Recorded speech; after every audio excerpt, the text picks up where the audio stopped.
আসসালামু আলাইকুম। ৪৯তম special BCS এর সাবজেক্টিভ অ্যাকাউন্টিং ক্লাসে সবাইকে স্বাগত জানাচ্ছি। আজকে অডিটিং এর সেকেন্ড ক্লাস এবং আজকে অ্যাকাউন্টিং এর নবম ক্লাস। তো অডিটিং এর আগে একটা ক্লাস হয়েছে, আশা করি সবাই ক্লাসটি দেখেছেন। আজকে লাস্ট পার্ট। তো আজকের ক্লাসে আমরা যে বিষয়গুলো কভার করব এক নজরে দেখে আসি। Internal audit, internal control, vouching এর মধ্যে verification and valuation of assets and liabilities, auditing standards and auditing profession in Bangladesh. এই বিষয়গুলো মোটামুটি আজকের লেকচারে আমরা কভার করব। তো আজকের যে সিলেবাস রয়েছে, আজকে যতটুকু আমরা করব তার মধ্যে সব বিষয় সমান গুরুত্বপূর্ণ না। তো যে বিষয়গুলো বেশি গুরুত্বপূর্ণ সেই বিষয়গুলো আমি স্টক দিয়ে আপনাদের এখানে একটা লিস্ট দিয়ে দিয়েছি। দেখেন যে আন্ডারস্ট্যান্ডিং কি difference between internal auditor and external auditor, আপনারা যখন পড়বেন তখন এটা বিবেচনা করে সেখানে যেটা বেশি গুরুত্বপূর্ণ সেখানে বেশি সময় দিয়ে ভালো করে পড়বেন। তো এটা ডাবল স্টার দিয়েছি। অবজেক্টিভস অফ ইন্টারনাল কন্ট্রোল কেন করা হয় সেটা জানা। কম্পোনেন্টস অফ ইন্টারনাল কন্ট্রোলের যে কম্পোনেন্টস গুলো আছে সেটা audit committee. Verification and valuation of assets and liabilities, এটা বেশি গুরুত্বপূর্ণ যে অ্যাসেটস এবং লায়াবিলিটিস এর ভেরিফিকেশন এবং ভ্যালুয়েশন কিভাবে হয় অডিটিং এর ক্ষেত্রে। অডিটরস ডিউটিস এন্ড লায়াবিলিটিস, অডিটরের দায়িত্ব এবং কর্তব্য। রিগার্ডিং ভেরিফিকেশন এন্ড ভ্যালুয়েশন, যখন ভেরিফিকেশন এবং ভ্যালুয়েশন করে তখন অডিটরদের আসলে কি দায়িত্ব পালন করতে হবে, তাদের লায়াবিলিটিস কতটুকু। অডিটিং স্ট্যান্ডার্ড সেটিং প্রসিডিউর, কিভাবে বাংলাদেশের এই যে বাংলাদেশের অডিট প্রফেশন আছে আপনাদের সিলেবাসে, তো এখানে হচ্ছে অডিটিং এর যে স্ট্যান্ডার্ড, অডিটিং যে স্ট্যান্ডার্ড অনুযায়ী করা হয়, গত ক্লাসে আমরা দেখেছিলাম আইএসএ অনুযায়ী, ইন্টারন্যাশনাল স্ট্যান্ডার্ডস অন অডিটিং, এটা কিভাবে হচ্ছে সেট করা হয় বাংলাদেশে, এটা কিভাবে সেট করা হয়, অ্যাডপ্ট করা হয় সেটা করব। কিছু স্ট্যান্ডার্ডস আছে যেগুলো গুরুত্বপূর্ণ। ইন্টারন্যাশনাল স্ট্যান্ডার্ডস অডিটিং এর মধ্যে অনেকগুলো স্ট্যান্ডার্ডস আছে, পরীক্ষার জন্য আমাদের কিছু গুরুত্বপূর্ণ স্ট্যান্ডার্ডস আছে যেগুলো আমরা দেখব। আর অডিটিং প্রফেশন ইন বাংলাদেশের যে অডিটিং প্রফেশন সেটা সম্পর্কে জেনারেল কথাবার্তা, তো এটাও গুরুত্বপূর্ণ। আচ্ছা, আমরা শুরু করি ইন্টারনাল অডিট থেকে। আমাদের অডিট মূলত দুই ভাগে ভাগ করা আছে, external audit, internal audit. Modes of audit অর্থাৎ অডিটের ধরনের মধ্যে অনেক প্রকার অডিট থাকলেও মেইনলি হচ্ছে অডিট বলতে যেটা বোঝায় সেটা কিন্তু এক্সটার্নাল অডিট, অর্থাৎ শেয়ার হোল্ডারদের পক্ষে অডিটররা যে ম্যানেজমেন্ট যে ফাইন্যান্সিয়াল স্টেটমেন্ট তৈরি করে, যে রিপোর্ট দেয়, যে অ্যাকাউন্টস তৈরি করে, সেটা চেক করে যারা কারা এক্সটার্নাল অডিটর। তো অডিট বলতে আমরা কিন্তু নর্মালি এক্সটার্নাল অডিট বুঝাই। ইন্টারনাল অডিটটাও এক প্রকার অডিট, তবে এটা হচ্ছে আপনার প্রতিষ্ঠানের ভিতরের অডিট। একটা অর্গানাইজেশন, আপনারা এখন যারা এই ভিডিওটা দেখছেন বা এই ক্লাসটা করছেন তারা নিজেদেরকে এখন হচ্ছে, আমি প্রথম ক্লাসে বলেছিলাম অডিটিং এর ক্লাস করার সময় আপনারা নিজেরা অডিটর ভাবতেন নিজেদেরকে। তো এখন আমি আপনাদেরকে বলছি, আপনারা মনে করেন একটা প্রতিষ্ঠানে আপনারা চাকরি করেন, টপ ম্যানেজমেন্টে চাকরি করেন। ধরে নেন যে সেটা হতে পারে স্কার ফার্মাসিউটিক্যালস, সেটা হতে পারে মনে করেন যে রবি, তো হচ্ছে যে কোনো একটা বড় প্রতিষ্ঠানের আপনারা হচ্ছে টপ ম্যানেজমেন্টে চাকরি করেন, আপনারা হচ্ছে ম্যানেজার সেই প্রতিষ্ঠানে। এখন ইন্টারনাল অডিটটা হচ্ছে আপনার অর্গানাইজেশনের ভিতরে, বা হচ্ছে একটা অর্গানাইজেশন কিভাবে আরো ভালোভাবে চলতেছে কিনা, বা যা করার কথা ছিল, যেভাবে চলার কথা ছিল সেটা চলতেছে কিনা, সেটা অডিট করা হচ্ছে আপনার ইন্টারনাল অডিট। আমরা এখানে অফিসিয়াল ডেফিনেশন দেওয়া আছে, তো আমরা এটাকে আরো সহজভাবে দেখি যে ইন্টারনাল অডিট কি। এটা হচ্ছে ইন্ডিপেন্ডেন্ট অ্যাপ্রাইজাল ফাংশন, যা একটি প্রতিষ্ঠানের কার্যক্রমকে অবজেক্টিভ এবং সিস্টেমেটিক উপায়ে মূল্যায়ন করে। ঠিক আছে, এটা হচ্ছে ইন্টারনাল অডিটটাও স্বাধীন এক্সটার্নাল অডিটের মধ্যে। এটা মূল্যায়ন করে কি হচ্ছে একটা প্রতিষ্ঠান কিভাবে চলার কথা ছিল সেটা সেভাবে চলতেছে কিনা, ঠিক আছে, সেটা হচ্ছে এরা মূল্যায়ন করে অবজেক্টিভ এবং সিস্টেমেটিক উপায়ে। মানে আপনি যে মূল্যায়নটা করছেন যে একটা প্রতিষ্ঠান ভালো মতো চলছে কিনা, যেভাবে চলার কথা সেভাবে সঠিকভাবে চলছে কিনা, সেটা হচ্ছে সিস্টেমেটিক উপায়ে মূল্যায়ন করতে হবে, সেটা হচ্ছে ইন্টারনাল অডিট। আর এর প্রধান উদ্দেশ্য কি, ইন্টারনাল অডিট কেন করা হয়, সেটা হচ্ছে রিস্ক ম্যানেজমেন্ট করার জন্য। একটা প্রতিষ্ঠানে অনেক প্রকার রিস্ক থাকতে পারে, সেই রিস্কগুলো ম্যানেজমেন্ট করার জন্য কিন্তু ইন্টারনাল অডিট করা হয় কন্ট্রোল এন্ড গভর্নেন্স প্রসেসের কার্যকারিতা পর্যালোচনা উন্নত করার জন্য। একটা প্রতিষ্ঠানের কন্ট্রোল সিস্টেম থাকা লাগে, কন্ট্রোল না থাকলে কিন্তু আসলে কোনো কিছু সঠিকভাবে চলে না। তো একটা প্রতিষ্ঠানের কন্ট্রোল এবং গভর্নেন্স, গভর্নেন্স মানে শাসন, আর্থিক অর্থে শাসন হলেও গভর্নেন্স বলতে মানে যেভাবে চলার কথা সে প্রতিষ্ঠান সেভাবে চলতেছে না, তার কার্যকারিতা পর্যালোচনা ও উন্নত করাই হচ্ছে ইন্টারনাল অডিটের উদ্দেশ্য। আপনারা যখন পড়বেন বা শুনবেন তখন কি আসলে পড়ছেন? অডিট কিন্তু আমি আগেই বলেছি একটা থিওরিটিক্যাল সাবজেক্ট, এখানে হচ্ছে বোরিং একটা বিষয়। তো এখানে আপনারা যে জিনিস পড়বেন সেই জিনিস আসলে কি জিনিস পড়তেছেন এটা মাথায় রাখবেন, কার আন্ডারে কোনটা পড়তেছেন এটা মাথায় রাখবেন। এখন আমরা ইন্টারনাল অডিট সম্পর্কে, এর ক্যারেক্টারিস্টিক সম্পর্কে পড়ছি। তাহলে ইন্টারনাল অডিট আরো কি করে? ইন্টারনাল কন্ট্রোল সিস্টেম, একটা আমি বলেছি প্রত্যেকটা প্রতিষ্ঠানের কন্ট্রোল সিস্টেম থাকে। কন্ট্রোল সিস্টেম মানে তারা কিভাবে ফান্ড ম্যানেজমেন্ট করে, কিভাবে চুরি ঠেকায়, কিভাবে ফ্রডস ঠেকায়, কিভাবে পেমেন্ট করে, কিভাবে টাকা আদায় করে কোথায় রাখে। এই যে কন্ট্রোল সিস্টেম, প্রত্যেকটা প্রতিষ্ঠানের আলাদা আলাদা কন্ট্রোল সিস্টেম থাকে। তো ইন্টারনাল অডিট এই কন্ট্রোল সিস্টেম, যে প্রতিষ্ঠানের কন্ট্রোল সিস্টেম সেটা দুর্বলতা চিহ্নিত করে এবং ম্যানেজমেন্টকে রিকমেন্ডেশন প্রদান করে। এরা হচ্ছে কিন্তু ম্যানেজমেন্টকে রিকমেন্ডেশন প্রদান করে ইন্টারনাল অডিটররা। এটা আসলে ইন্টারনাল, আচ্ছা পরে আমি বলি। এক্সটার্নাল অডিটের সাথে ইন্টারনাল অডিটের পার্থক্য হলো ইন্টারনাল অডিট মূলত ম্যানেজমেন্টের এইড টু ম্যানেজমেন্টকে সহযোগিতা করে ইন্টারনাল অডিট। আর এক্সটার্নাল অডিট কি করে আমরা জানি, অডিটরদেরকে অর্থাৎ শেয়ার হোল্ডারদেরকে তারা ওপিনিয়ন প্রদান করে। শেয়ার হোল্ডার এক্সটার্নাল অডিটরদেরকে নিয়োগ দেয় এবং তাদেরকে ওপিনিয়ন দেয় শেয়ার হোল্ডারদেরকে external auditor. Internal auditor opinion দেয় বা হচ্ছে ভুল ত্রুটি খুঁজে বের করে ম্যানেজমেন্টকে দেয়। এটা হচ্ছে নিজেদের মধ্যে খেলার মতো। যদি বাংলাদেশের ক্রিকেট খেলার কথা চিন্তা করেন, মনে করেন বাংলাদেশ শ্রীলঙ্কার একটা দ্বিপাক্ষিক হচ্ছে একটা সিরিজ হবে শ্রীলঙ্কায়। তো এই সিরিজ শুরু করার আগে, যে মূল খেলা শুরু করার আগে কি করে, বাংলাদেশের প্লেয়াররা কিন্তু নিজেদের মধ্যে প্র্যাকটিস করে। এটা মাশরাফি বল করে বা তাসকিন বল করে, আমাদের হচ্ছে শান্ত ব্যাট করে। তো এটা ইন্টারনাল অডিটটা তার কিছুটা এরকম, যে নিজেদের মধ্যে খেলার মতো, যে আমাদের তো ফাইন্যান্সিয়াল স্টেটমেন্ট তৈরি করতে হবে, আমাদের এক্সটার্নাল অডিটর এসে আমাদের এটা অডিট করবে, ফ্রড এরর আছে কিনা সেটা দেখবে। তাহলে আমরা নিজেরা আগে দেখি আমাদের কোথায় কোথায় দুর্বলতা আছে, নিজেদের মধ্যে খেলার মতো। তো ম্যানেজমেন্ট এরকম ইন্টারনাল অডিটরদের বলে তোমরা খুঁজে বের করো যে কোথায় দুর্বলতা আছে। ইন্টারনাল অডিটরা এই যে কন্ট্রোল সিস্টেমের বা বিভিন্ন দুর্বলতা খুঁজে বের করে ম্যানেজমেন্টকে বলে যে এই জায়গায় প্রবলেম আছে বা এইখানে উন্নত করার হচ্ছে সুযোগ আছে। ঠিক আছে।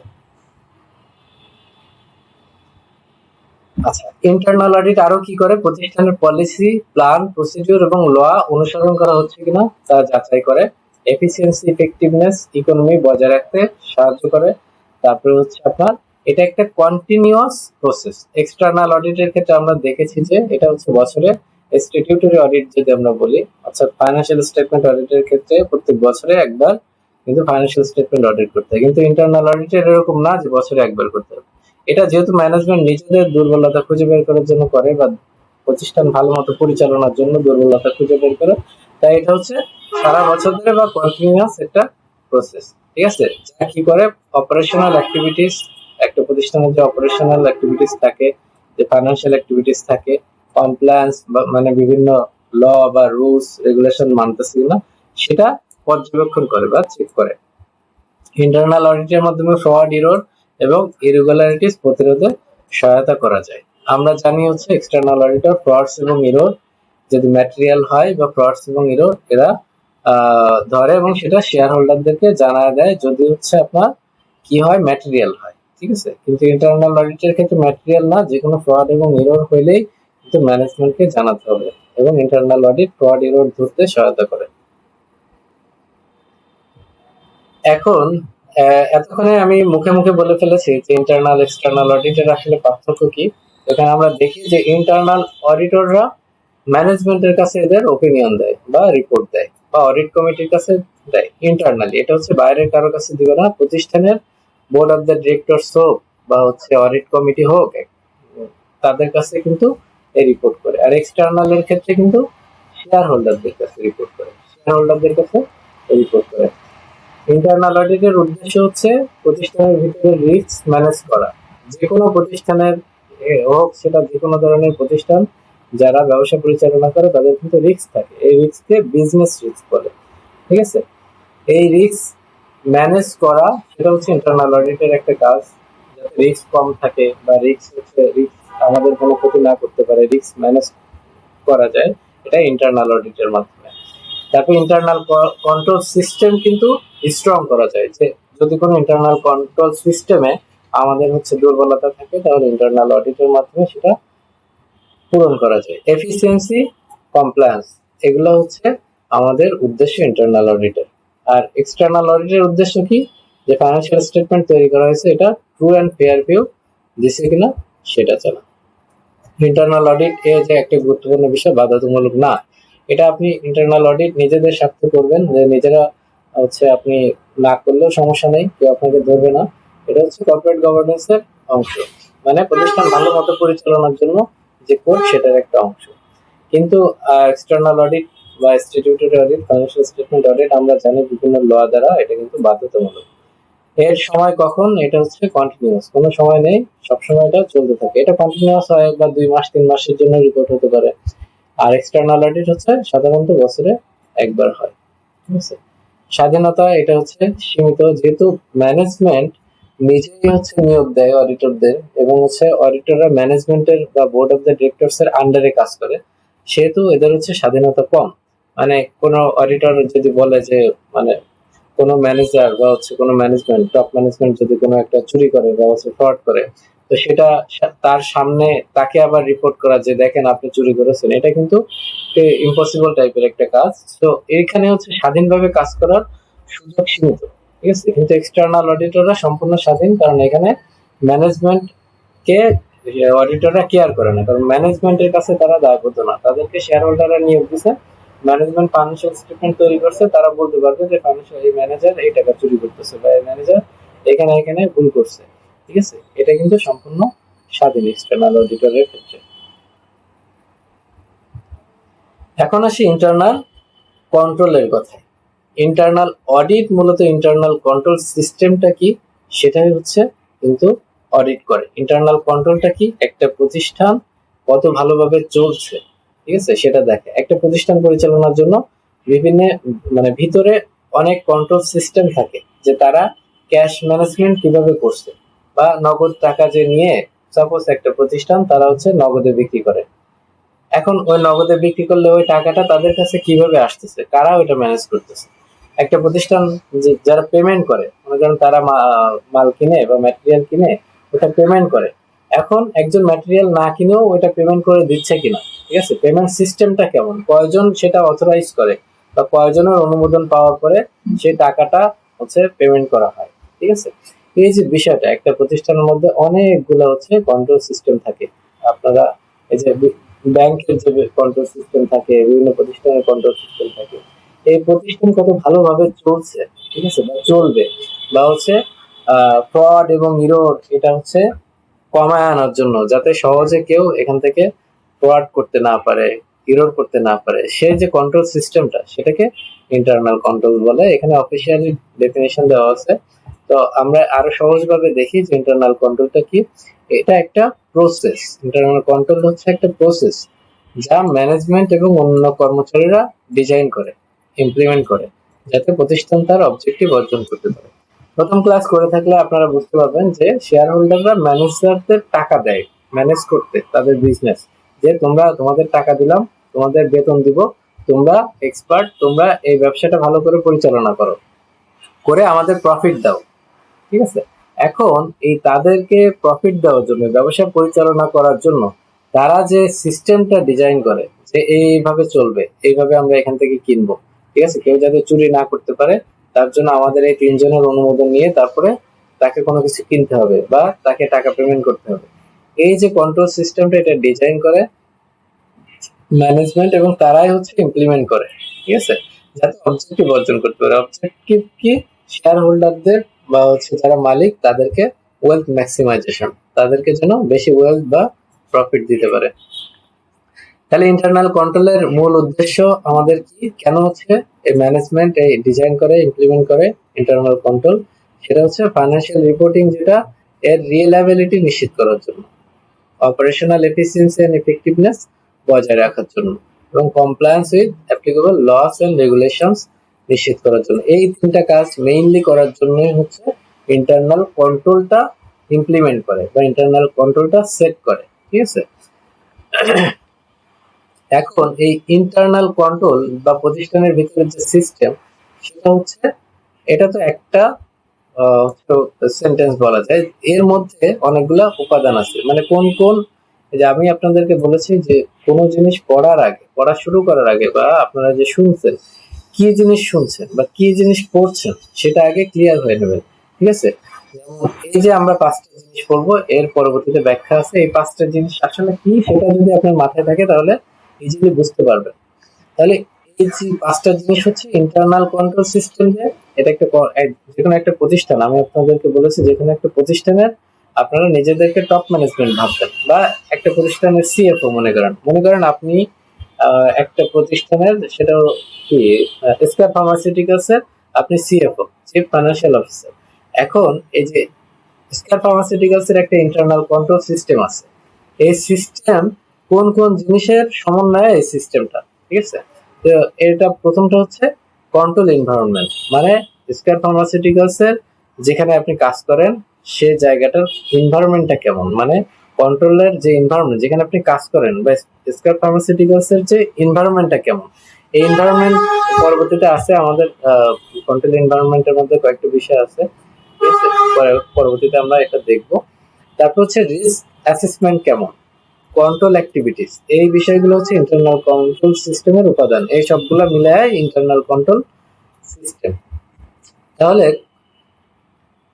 আচ্ছা, ইন্টারনাল কন্ট্রোল সম্পর্কে আরো একটু আমরা দেখে আসি। এটা হচ্ছে ক্যারেক্টারিস্টিক্স, এটা কি, এটা প্রতিষ্ঠানের সেফগার্ডিং অফ অ্যাসেট। কেন হচ্ছে ইন্টারনাল কন্ট্রোল, আমরা মেইনলি 3টা উদ্দেশ্য দেখি, তাছাড়াও এটা সেফগার্ডিং অফ অ্যাসেট, মানে ইন্টারনাল কন্ট্রোলের মাধ্যমে আমাদের যে অ্যাসেট আছে প্রতিষ্ঠানের, ধরলাম স্কয়ার ফার্মাসিউটিক্যালস, তাদের তো অনেক অ্যাসেট আছে, অনেক বিল্ডিং আছে, তারপর হচ্ছে অনেক ফ্যাক্টরি আছে, ঠিক আছে, অনেক মেশিনারিজ আছে।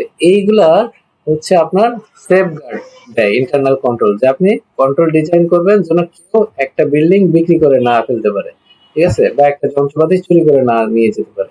এটা হচ্ছে ইন্টারনাল কন্ট্রোলের মাধ্যমে করতে হয়। ফ্রড এবং এরর প্রতিরোধে সহায়তা করে। ফ্রড এবং এরর, ইন্টারনাল কন্ট্রোল সিস্টেম যত শক্তিশালী, ফ্রড এবং এরর তত কম হয়, ঠিক আছে। তারপরে বলেছে এটি first line of defence against misstatement, fraud and inefficiency. Management হচ্ছে, ম্যানেজমেন্টের কাজ কি, যেন তারা মিস স্টেটমেন্ট না করে, ফ্রড না করে এবং এফিসিয়েন্ট হয়, ঠিক আছে। তো ইন্টারনাল সিস্টেম যত, ইন্টারনাল কন্ট্রোল সিস্টেম যত ভালো হবে, যত স্ট্রং হবে, তত এই জিনিসগুলা কমে যায়, ঠিক আছে। তাহলে অডিটর ইন্টারনাল কন্ট্রোলের উপর নির্ভর করে নেচার, টাইমিং এবং এক্সটেন্ট অফ অডিট প্রসিডিউরস নির্ধারণ করে। এটা হচ্ছে এক্সটার্নাল অডিটর কথা বলছে, এখানে যে অডিটরের কথা বলেছে এক্সটার্নাল অডিটর। এই যে আমরা পড়েছিলাম প্রথম ক্লাসে, এক্সটার্নাল অডিটর অডিট প্রসিডিউরে যে কি করে, প্রথমে টেস্ট অফ কন্ট্রোল করে, মানে যে প্রতিষ্ঠানে তারা অডিট করতে গিয়েছে, যাদের ফাইন্যান্সিয়াল স্টেটমেন্ট অডিট করছে, তাদের কন্ট্রোলটা কেমন, তারা হচ্ছে কি, মানে কাজটা কিভাবে করে, সে যে কাজটা করছে রেভিনিউ রিকগনিশনের ক্ষেত্রে, পেমেন্টের ক্ষেত্রে, বা হচ্ছে অ্যাসেট গুলা সেফগার্ডের ক্ষেত্রে, তাদের কন্ট্রোল সিস্টেমটা কি, যদি ভালো হয় তাহলে কি করে আপনার হচ্ছে পরবর্তী কাজগুলা সাবস্ট্যান্টিভ প্রসিডিউর, অর্থাৎ অ্যানালিটিক্যাল প্রসিডিউর এবং টেস্ট অফ ডিটেইলস, মানে প্রত্যেকটা জিনিস ধরে ধরে চেক করাটা কমায় দেয় যদি কন্ট্রোল ভালো থাকে। কন্ট্রোল ভালো থাকলে ফ্রড হওয়ার সম্ভাবনা কম, এরর হওয়ার সম্ভাবনা কম, এই কারণে করে। যদি ইন্টারনাল কন্ট্রোল সিস্টেম উইক হয়, কম হয়, ভালো না হয়, তাহলে কিন্তু পরবর্তীতে বেশি করে টেস্ট করে অডিটর। তো সেটাই এখানে বলছে যে এটার উপর, ইন্টারনাল কন্ট্রোলের উপর নির্ভর করে যে অডিটর তার অডিটের নেচার, অডিটের টাইমিং এবং হচ্ছে অডিট প্রসিডিউরটা নির্ধারণ করে। ইন্টারনাল কন্ট্রোল অ্যাবসলিউট অ্যাসুরেন্স দিতে পারে না, এটি কেবল রিজনেবল অ্যাসুরেন্স প্রদান করে। অ্যাবসলিউট অ্যাসুরেন্স আসলে কোনো অডিটই দিতে পারে না, ইন্টারনাল হোক এক্সটার্নাল হোক, এটা আপনার মনে রাখবেন। অ্যাবসলিউট অ্যাসুরেন্স মানে হচ্ছে যদি একজন মানুষ মারা যায় তাহলে হচ্ছে সেটা কিন্তু অ্যাবসলিউট অ্যাসুরেন্স। হ্যাঁ, তো এটা অডিটের ক্ষেত্রে হয় না। অডিট যেহেতু স্যাম্পল বেসিসে কাজ করে, প্রত্যেকটা জিনিস ধরে ধরে কাজ করার সুযোগ নাই, তো অডিটের স্ট্যান্ডার্ড অনুযায়ী এটা বলে না। সে কারণে হচ্ছে আপনার ইন্টারনাল অডিটের ক্ষেত্রে কি অ্যাবসলিউট অ্যাসুরেন্স তো দেয় না, এক্সটার্নাল অডিটের ক্ষেত্রেও দেয় না। ইন্টারনাল কন্ট্রোলের সীমাবদ্ধতা আছে। ইন্টারনাল কন্ট্রোল যে একেবারে আপনার হচ্ছে মানে আমরা আগে পড়েছি যে সাবস্ট্যান্টিভ প্রসিডিউর যে অলওয়েজ করতে হবে। আপনি দেখলেন যে স্ট্রং কন্ট্রোল সিস্টেম, তারপরে আপনি পরে আর কোনো টেস্ট করলেন না, সেটা করা যাবে না। কারণ হচ্ছে ইন্টারনাল কন্ট্রোলের কিন্তু সীমাবদ্ধতা আছে। কি আছে? যেমন মানুষ কাজ করে, মানুষের ভুল হয়। ইন্টারনাল কন্ট্রোল সিস্টেম কারা ডিজাইন ডেভেলপ করে? মানুষ করে, এবং তারা সে অনুযায়ী কাজ করে। তো মানুষের ভুল হতে পারে, ঠিক আছে। কলিউশনটা হচ্ছে দুইজনে মিলে হচ্ছে আপনার দুইজনে মিলে যায় যখন অন্যায় করে, তখন দুইজনে মিলে অন্যায় করে। আপনি বললেন যে একজন চেক লিখবে, আর একজন হচ্ছে সাপোজ একটা চেক থেকে টাকা, একটা ব্যাংক অ্যাকাউন্ট থেকে টাকা ওঠানোর জন্য চেক লিখতে হবে, চেকে সাইন লাগবে। তখন আপনি হচ্ছে সিএফও, আর একজন আছে কে দেখা যাবে হচ্ছে হেড অফ ফাইন্যান্স। তো এই দুইজনের ক্ষেত্রে হচ্ছে সাইন লাগবে, ঠিক আছে। তাহলে দেখা যায় দুইজন মিলে বললো যে আমাদের দুইজন সাইন দিয়ে আমরা হচ্ছে এই টাকাটা উঠায় নেই। ওই টাকাটা আসলে বিজনেসের জন্য না, নিজেদের জন্য। তাহলে দুইজন মানুষ যখন খারাপ কাজ একসাথে করার জন্য মিলিত হয়ে যায়, সেটাকে কলিউশন বলে। ম্যানেজমেন্ট ওভাররাইড অফ কন্ট্রোলস হচ্ছে এই যে ম্যানেজমেন্ট, যেহেতু ইন্টারনাল কন্ট্রোল হচ্ছে ইন্টারনাল যে অডিট যারা করে, তাহলে ম্যানেজমেন্ট ওভাররাইড করতে পারে। ম্যানেজমেন্ট নিজেদের মতো কিন্তু সাজায় গুছায় নিতে পারে বা ফ্রড করতে পারে। তাহলে ইন্টারনাল কন্ট্রোলের অবজেক্টিভটা আমরা দেখেছি যে কোম্পানির বিজনেস রিস্ক যেটা আছে, ইন্টারনাল কন্ট্রোল যত শক্তিশালী হবে, এদের যে বিজনেস রিস্ক আছে, ঠিক আছে, এই বিজনেসের রিস্ক তত কমানো যাবে।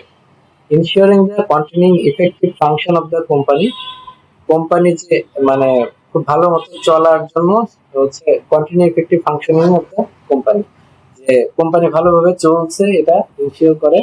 Ensure the company complies with relevant laws and regulations. Internal control system যত স্ট্রং হবে, তার মানে তারা তত বেশি যে ল এবং রেগুলেশন মেনে চলছে, এটা বোঝা যাবে।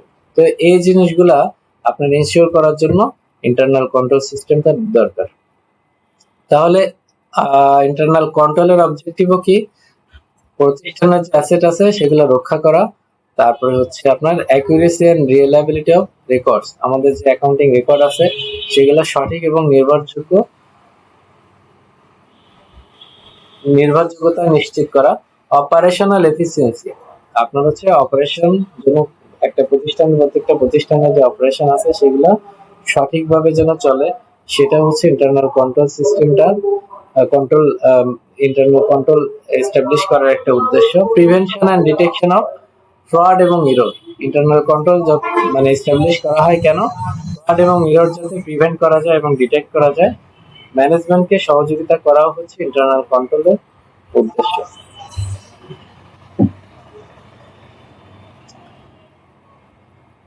এখন আসি যে ইন্টারনাল কন্ট্রোলটা আমরা হচ্ছে কিভাবে করি, ঠিক আছে। ইন্টারনাল কন্ট্রোলটা কিভাবে করি, প্রসিডিউরটা কি? ইন্টারনাল কন্ট্রোল যে প্রত্যেকটা প্রতিষ্ঠানের ইন্টারনাল কন্ট্রোল সিস্টেম থাকে, ওটা আসলে কিভাবে কাজ করে বা কিভাবে করা হয়। তো আমাদের ইন্টারনাল কন্ট্রোল সিস্টেমের কম্পোনেন্ট গুলা ভালো মতো জানতে হবে, তা না হলে আপনারা বুঝতে পারবো না যে ইন্টারনাল কন্ট্রোল সিস্টেমের প্রসিডিউরটা কেমন, কোন কোন বিষয় মিলে ইন্টারনাল কন্ট্রোল জিনিসটা আসলে গঠিত। ইন্টারনাল কন্ট্রোল আমরা বললে ওর মধ্যে কি কি আসবে, সেটা হচ্ছে কন্ট্রোল এনভায়রনমেন্ট। প্রথমে দেখেন কন্ট্রোল এনভায়রনমেন্ট। ইন্টারনাল কন্ট্রোল সিস্টেমের একটা উপাদান হচ্ছে কন্ট্রোল এনভায়রনমেন্ট। আমি যদি ইন্টারনাল কন্ট্রোল বলি, তাহলে এটা কিন্তু কন্ট্রোল এনভায়রনমেন্ট এর মধ্যে চলে আসবে। তাহলে আমাদের কন্ট্রোল এনভায়রনমেন্টটা কেমন? প্রতিষ্ঠানের সামগ্রিক পরিবেশ যেখানে কন্ট্রোল কাজ করা। ইন্টারনাল কন্ট্রোল এনভায়রনমেন্টটা হচ্ছে প্রতিষ্ঠানের সামগ্রিক পরিবেশ যেখানে কন্ট্রোলটা কার্যকর করা হয়। মানে আপনি একটা প্রতিষ্ঠানের কন্ট্রোলের বিভিন্ন মেকানিজম যে কার্যকর করবেন, সেখানকার পরিবেশটা কেমন? পরিবেশ কেমন বলতে সেখানে আসলে অডিট কমিটি আছে না নাই, সেখানে যারা কাজ করে তাদের নৈতিক অবস্থা কেমন, সততা কেমন, শুদ্ধাচার ভ্যালু আছে কিনা, ম্যানেজমেন্টের ফিলোসফিটা কেমন, ম্যানেজমেন্টে যারা চাকরি করে তাদের মধ্যে আগে কোনো দেখা যাবে আগে আরেক জায়গায় চুরি করে ধরা পড়ছে, পরে এখানে আসছে। অর্গানাইজেশনাল স্ট্রাকচারটা কেমন, ঠিক আছে। অর্গানাইজেশনাল স্ট্রাকচার বলতে একজনই কি সিএফও সিইও আবার সে হেড অফ ফাইন্যান্স, নাকি তিনজন, একজন সিএফও একজন সিইও আলাদা, এই যে অর্গানাইজেশনাল বিভিন্ন স্ট্রাকচার আছে এটা আসলে কেমন, এই সব কিছু মিলে হচ্ছে কন্ট্রোল এনভায়রনমেন্ট। তাহলে যদি অডিট কমিটি থাকে, যদি ইন্টিগ্রিটি এবং অবজেক্টিভিটি থাকে, ম্যানেজমেন্ট ফিলোসফি ভালো থাকে, তার মানে সেখানকার এনভায়রনমেন্ট কিন্তু ভালো, তাহলে সেখানকার ইন্টারনাল কন্ট্রোলও ভালো হবে। আচ্ছা, তাহলে এনভায়রনমেন্টটাই হচ্ছে ইন্টারনাল কন্ট্রোল সিস্টেমের মূল ভিত্তি। যদি এই এনভায়রনমেন্ট ভালো না থাকে, মনে করেন কোনো একটা প্রতিষ্ঠানে অডিট কমিটি নাই, যারা কাজ করে তাদের শুদ্ধাচার বা নৈতিকতা ভালো না, ঠিক আছে, অর্গানাইজেশনাল স্ট্রাকচার ভালো না, সেক্ষেত্রে হচ্ছে আপনার কিন্তু এই ইন্টারনাল কন্ট্রোল সিস্টেমটা দুর্বল থাকে, ঠিক আছে। আচ্ছা, অডিট কমিটি এটা কন্ট্রোল এনভায়রনমেন্টের একটা হচ্ছে কিন্তু পার্ট, যে যেখানে অডিট কমিটি আছে সেটা হচ্ছে ভালো এনভায়রনমেন্ট, যেটা নাই সেটা হচ্ছে খারাপ এনভায়রনমেন্ট। অডিট কমিটি কি জিনিস এখন কিন্তু আমি আপনাদের বলেছি নিজেদেরকে ম্যানেজার বা সিএফও ভাবতে একটা প্রতিষ্ঠানে, তাহলে ম্যানেজমেন্টের কিন্তু আপনারা হচ্ছে ব্যবসার উদ্যোগ বা হচ্ছে ব্যবসার সংগঠন, এই এই যে অর্গানাইজেশনাল বিহেভিয়ার, এই যে সাবজেক্ট গুলো বিবেতে পড়েছেন, এখানে দেখবেন যে ম্যানেজমেন্টের অভ্যন্তরীণ যে বিভিন্ন কমিটি আছে, অভ্যন্তরীণ যে স্ট্রাকচার আছে সেটা নিয়ে আলোচনা করছে। তাহলে বোর্ড অফ দ্য ডিরেক্টরস একটা প্রতিষ্ঠানের টপ ম্যানেজমেন্ট, ঠিক আছে, এরা হচ্ছে প্রতিষ্ঠানের অপারেশনাল এফিসিয়েন্সি ঠিক রাখার জন্য, সঠিকভাবে কাজ করার জন্য, বা হচ্ছে কোনো ভুল ত্রুটি হচ্ছে কিনা এর জন্য তারা বিভিন্ন সাব কমিটি করতে পারে। তো এইরকম একটা সাব কমিটি বা এরা দেখে রাখে যে আসলে কোথায় কোন দুর্বলতা হচ্ছে, কারণ একা কিন্তু সব কাজ করা যায় না। একটা বিশাল বিশাল যে প্রতিষ্ঠানগুলো আছে, হাজার হাজার এমপ্লয়ি যাদের বিভিন্ন জায়গায় এদের হচ্ছে গোডাউন অপারেশন বা চালু আছে, তাদের ক্ষেত্রে এই যে বোর্ড অফ ডিরেক্টরস এর 10-12 জন, এরা কিন্তু সব তদারকি করে পারে না, এই কারণে তারা দায়িত্ব ভাগ করে দেয়। তো অডিট কমিটি হচ্ছে এমন একটা কমিটি যারা হচ্ছে বোর্ড অফ ডিরেক্টর এদের তৈরি করে, এটা হচ্ছে একটা সাব কমিটি। এরা কি করে, প্রতিষ্ঠানের ফাইন্যান্সিয়াল রিপোর্টিং মানে যে অ্যাকাউন্টসটা হয় বা হচ্ছে যে রিপোর্টটা হয়, সেটা হচ্ছে তদারকি করে। ইন্টারনাল কন্ট্রোল সিস্টেমটা কেমন সেটা তারা দেখে, অডিটের অ্যাক্টিভিটিস গুলো তারা তদারকি করে। তাহলে অডিট কমিটি থাকা একটা প্রতিষ্ঠানের জন্য অবশ্যই ভালো, যেখানে অডিট কমিটি আছে তাদের কন্ট্রোল সিস্টেমটা ভালো, ইন্টারনাল কন্ট্রোলটা ভালো। তাহলে অডিট কমিটি কন্ট্রোল এনভায়রনমেন্ট শক্তিশালী করার একটি প্রধান উপাদান। তার মানে যেখানে হচ্ছে অডিট কমিটি থাকবে তাদের এনভায়রনমেন্ট ভালো এবং হচ্ছে তাদের ইন্টারনাল কন্ট্রোল সিস্টেমও ভালো।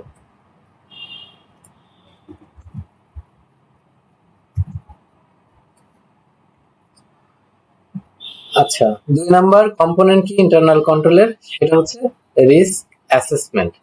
রিস্ক অ্যাসেসমেন্ট প্রতিষ্ঠান কিভাবে রিস্ক আইডেন্টিফাই করে, কিভাবে রিস্ক অ্যানালাইসিস করে এবং কিভাবে ওই রিস্ক ম্যানেজ করে। তাহলে যে প্রতিষ্ঠান রিস্ক আইডেন্টিফাইয়ের বিভিন্ন মেকানিজম আছে, যাদেরকে হচ্ছে রিস্ক অ্যানালাইজ করে, মনে করেন দুইটা প্রতিষ্ঠান ধরলাম, একটা হচ্ছে আপনার স্কার ফার্মাসিউটিক্যালস আর একটা ধরলাম যে বেক্সিমকো ফার্মাসিউটিক্যালস। তাহলে একটা প্রতিষ্ঠান রিস্ক আইডেন্টিফাই করার জন্য তাদের আলাদা ডিপার্টমেন্ট আছে, সে রিস্ক অ্যানালাইজ করার জন্য তাদের লোক আছে এবং তারা প্রত্যেকবার রিস্ক অ্যানালাইজ করে সেটা ম্যানেজ করে। তাহলে এদের ইন্টারনাল কন্ট্রোল স্ট্রং। অন্যদিকে ধরলাম যে বেক্সিমকো ফার্মাসিউটিক্যালস এর রিস্ক আইডেন্টিফাই কোনো অপশন নাই বা তারা রিস্ক নিয়ে কোনো চিন্তা করে না, তাহলে তাদের ইন্টারনাল কন্ট্রোল কিন্তু উইক। তাহলে রিস্ক অ্যাসেসমেন্ট কিভাবে হয় বা হচ্ছে কিভাবে অ্যানালাইজ করা হয়, ম্যানেজ করা হয়, এগুলোর উপরে ইন্টারনাল কন্ট্রোল সিস্টেম কিন্তু ডিপেন্ড করে, ঠিক আছে। রিস্ক বিভিন্ন ধরনের হতে পারে। একটা প্রতিষ্ঠানের অভ্যন্তরীণ হচ্ছে যে রিস্ক গুলা থাকে সেটাকে বিজনেস রিস্ক বলে, ঠিক আছে। ফাইন্যান্সিয়াল মিস স্টেটমেন্ট একটা রিস্ক, ফ্রড, ইরোড, ঠিক আছে, ল নন কমপ্লায়েন্স, এগুলো হচ্ছে রিস্ক। রিস্ক হচ্ছে অ্যাসেসমেন্ট একটা যে প্রসিডিউর, সেটা কিন্তু ইন্টারনাল কন্ট্রোল সিস্টেমের একটা কম্পোনেন্ট। তারপরে আছে কন্ট্রোল অ্যাক্টিভিটিস। এই যে কন্ট্রোলটা করে একটা প্রতিষ্ঠানের যে বিভিন্ন ডিপার্টমেন্ট বা যারা বোর্ড অফ দ্য ডিরেক্টরস, তারা যে কন্ট্রোল করে, কন্ট্রোল করার জন্য কি কি কাজ করে, ঠিক আছে, সেগুলো হচ্ছে risk activities. Policies and procedures, যেগুলো নিশ্চিত করে যে নির্দেশনা কার্যকরভাবে ইমপ্লিমেন্ট হচ্ছে, ম্যানেজমেন্টের নির্দেশনা কার্যকরভাবে ইমপ্লিমেন্ট হচ্ছে। তাহলে কন্ট্রোল অ্যাক্টিভিটিস এর মধ্যে অথরাইজেশন সিস্টেম যদি থাকে, যদি কোনো প্রতিষ্ঠানের অথরাইজেশন সিস্টেম থাকে যে আপনি যখন পেমেন্ট করবেন তার আগে টপ ম্যানেজমেন্ট দুইজনের কাছ থেকে অনুমোদন নিতে হবে, ঠিক আছে। সেগ্রিগেশন অফ ডিউটিস, একটা কাজ একজনই যদি পেমেন্ট করে ফেলতে পারে সে সবকিছু শুরু থেকে শেষ পর্যন্ত, তাহলে সে সহজে কিন্তু এটা চুরি করে ফেলতে হবে। কিন্তু আপনি যদি তিনজন মিলে একটা কাজ দেন, সাপোজ একটা সহজ এক্সাম্পল দিই সেগ্রিগেশন অফ ডিউটিস এর ক্ষেত্রে, যে ক্যাশ বাক্স থাকে একটা প্রতিষ্ঠানের, বড় প্রতিষ্ঠানের যে ক্যাশ বাক্স থাকে, ওটার দেখা যাবে যে ভোল্ট থাকে, ওটার চাবি একজনের কাছে থাকে, এবং ওই টাকা পেমেন্ট যে করবে সে হচ্ছে চেক লিখবে, তার দায়িত্ব আরেকজন। ঠিক আছে? তাহলে যে চেক লিখলো সে কিন্তু ও মানে যে টাকাটা চেক না, এক্ষেত্রে চেক না, যেহেতু নগদ টাকা দিবে বাক্স থেকে। সাপোজ একজন হচ্ছে আপনার পেমেন্ট অর্ডার করলো যে অমুকে 1 লাখ টাকা দিয়ে দেওয়া যায়, ঠিক আছে, এই যে অর্ডারটা করলো, আর একজন হচ্ছে যে ওই টাকাটা দিবে তার কাছে কিন্তু আহ, মানে যে যে অর্ডারটা করলো সে যদি এই দায়িত্বটা না নেয় টাকাটা দেওয়ার, ওই টাকাটা দেওয়ার দায়িত্ব যদি আরেকজনের কাছে থাকে, ভোল্টের চাবি যদি আরেকজনের কাছে থাকে, তাহলে সেটা সেগ্রিগেশন অফ ডিউটিস বলা যায়। ঠিক আছে? মানে এক কাজ একজনে করে ফেলবে না, এক কাজের জন্য 2-3 জন কিন্তু দায়িত্বে থাকবে, তাহলে সহজে একজন চাইলে চুরি করতে পারবে না। তারপর হচ্ছে রিকনসিলিয়েশন করা হয় কিনা, যে আমাদের হচ্ছে মানে ব্যাংক থেকে প্রত্যেকদিন যে টাকা চলে যাচ্ছে ওটা আসলে আমাদের হিসাব অনুযায়ী যাচ্ছে কিনা, আমরা যতগুলা চেক দিয়েছি আজকে সেগুলো আসলে ব্যাংক থেকে আউট হয়েছে কিনা, বা তার চেয়ে বেশি ব্যাংক থেকে চলে গেছে কিনা, এই জিনিসগুলা চেক করা হয়। এটা হচ্ছে কন্ট্রোল অ্যাক্টিভিটিস এর একটা উদাহরণ। ভেরিফিকেশন করা হয়, এটাও কন্ট্রোল অ্যাক্টিভিটিস এর উদাহরণ। তাহলে এই অথরাইজেশন যদি শক্তিশালী হয়, সেগ্রিগেশন অফ ডিউটিস যদি থাকে, যদি রিকনসিল রেগুলার করা হয়, যদি ভেরিফিকেশন করা হয়, তাহলে সেটা কন্ট্রোল অ্যাক্টিভিটিস তাদের ভালো, এবং কন্ট্রোল অ্যাক্টিভিটিস ভালো হলে ইন্টারনাল কন্ট্রোল সিস্টেমও কিন্তু তাদের ভালো। ইনফরমেশন সিস্টেম এবং কমিউনিকেশন, এটাও হচ্ছে ইন্টারনাল কন্ট্রোলের একটা কম্পোনেন্ট, যে মানে রিলেভেন্ট এবং টাইমলি ইনফরমেশন সংগ্রহ করা হয় যে যে প্রতিষ্ঠানে, বা প্রসেস এবং কমিউনিকেট করা হয়, যে মানে টাইমলি সংগ্রহ করে সেটা প্রসেস এবং কমিউনিকেট করা হয়। এর মাধ্যমে ম্যানেজমেন্ট ও কর্মচারীরা তাদের দায়িত্ব বুঝতে পারে। ইন্টারনাল এবং এক্সটার্নাল কমিউনিকেশন উভয়ই গুরুত্বপূর্ণ। তাহলে যেখানে এই কমিউনিকেশন সিস্টেমটা স্ট্রং, তাদের ইন্টারনাল কন্ট্রোল সিস্টেমটা ভালো। তার মানে কমিউনিকেশন সিস্টেমটা বা ইনফরমেশন সিস্টেমটা কিন্তু ইন্টারনাল কন্ট্রোল সিস্টেমের একটা পার্ট। তাহলে এই যাদের ইনফরমেশন সিস্টেম যত ভালো, কমিউনিকেশন সিস্টেম যত ভালো, তাদের ইন্টারনাল কন্ট্রোল সিস্টেমটা তত ভালো। যাদের মনিটরিং ভালো, যারা মনিটর করে রেগুলার, ঠিক আছে, রিভিউ করে, অ্যাসেসমেন্ট করে কি ইন্টারনাল কন্ট্রোল, তাদের কিন্তু ইন্টারনাল কন্ট্রোল সিস্টেম ভালো। তাহলে যাদের মনিটরিং নাই তাদের আসলে ইন্টারনাল কন্ট্রোল সিস্টেম দুর্বল। মনিটরিংটাও ইন্টারনাল কন্ট্রোলের একটা গুরুত্বপূর্ণ পার্ট। তো আমাদের হচ্ছে ইন্টারনাল অডিট এবং ইন্টারনাল কন্ট্রোলের যে বিষয়গুলো পড়লাম, এখান থেকে আমরা আমাদের প্রশ্ন যেহেতু এমসিকিউ আসবে, আমরা এমসিকিউ প্র্যাকটিস করে আসি। আপনাদের যেহেতু কনসেপ্ট ক্লিয়ার থাকে, আসলে এখানে যে এমসিকিউ গুলো দেওয়া আছে এগুলাই যে আপনাদের আসবে এখান থেকে ও কমন করবে এরকম কিছু না, তবে এগুলো প্র্যাকটিস করলে আপনাদের ধারণাটা ক্লিয়ার হয়েছে কিনা, আপনারা পড়ে আসলে আপনারা মানে বুঝেছেন কিনা সেটা ক্লিয়ার হবে। এখানে কনসেপ্ট ক্লিয়ার থাকলে আপনারা কিন্তু যে কোনো জায়গা থেকে প্রশ্ন আসলে পারবেন। আর অডিট যেহেতু একটা থিওরিটিক্যাল সাবজেক্ট, আর এখানে আপনাদের ফাইন্যান্সিয়াল অ্যাকাউন্টিং এর ক্ষেত্রে বা কস্ট অ্যাকাউন্টিং এর ক্ষেত্রে আপনাদের কিন্তু এইচএসসি এর সিলেবাসের সাথে মিল আছে। এইচএসসি এর যে এমসিকিউ গুলো আছে বা এইচএসসি পরীক্ষার যে বইগুলো আছে ওখান থেকে আপনারা দেখতে পাবেন। কিন্তু অ্যাসুরেন্স এর ক্ষেত্রে যে বিষয়টা সেটা হচ্ছে এইচএসসি তে অ্যাসুরেন্স নাই। তো এটার ক্ষেত্রে হচ্ছে আপনার রিসোর্স পাওয়া কঠিন। আপনারা যতদিন সময় আছে এর মধ্যে আমি যে স্লাইড 2টা দিব এটা পড়লে এনাফ হয়ে যাবে, এটুকুই হচ্ছে মোর দ্যান এনাফ। এখানে ভালো করে পড়বেন, বুঝে বুঝে পড়বেন। ক্লাসে যদি না বুঝেন কোনো কিছু কমেন্টে আপনারা সেটা জিজ্ঞাসা করবেন, আমি ওটা অ্যান্সার দেওয়ার ট্রাই করবো। তো আপনারা কনসেপ্টটা ক্লিয়ার রাখবেন, তাহলে কিন্তু আপনারা যে কোনো জায়গা থেকে প্রশ্ন আসলে পারবেন। তাহলে প্রথম এমসিকিউটা দেখেন, ইন্টারনাল অডিটের প্রধান উদ্দেশ্য কি? প্রধান উদ্দেশ্য হচ্ছে ম্যানেজমেন্টকে সহায়তা করা। ম্যানেজমেন্টের সহায়তা করা কি করতে? রিস্ক ম্যানেজমেন্ট করতে এবং ইন্টারনাল কন্ট্রোল উন্নতি করতে। ইন্টারনাল অডিটর সাধারণত কার কাছে রিপোর্ট করে? অডিট কমিটির কাছে রিপোর্ট করে। যদি অডিট কমিটি এখানে হচ্ছে না থাকতো তাহলে কিন্তু বোর্ড অফ দ্য ডিরেক্টরস হতো, বা ম্যানেজমেন্ট থাকলে ম্যানেজমেন্ট হতো। যদি অডিট কমিটি থাকে তাহলে অবশ্যই অডিট কমিটি থাকবে। ইন্টারনাল কন্ট্রোলের একটি প্রধান উদ্দেশ্য কি? প্রধান উদ্দেশ্য হচ্ছে ফ্রড এরর প্রতিরোধ করা। এর নেট প্রফিট বৃদ্ধি করা কিন্তু ইন্টারনাল কন্ট্রোলের উদ্দেশ্য না, বা এক্সটার্নাল অডিট ফি কমানো না, ট্যাক্স বার্ডেন হ্রাস করা না। তাহলে কি করা? ফ্রড এবং এরর প্রতিরোধ করা।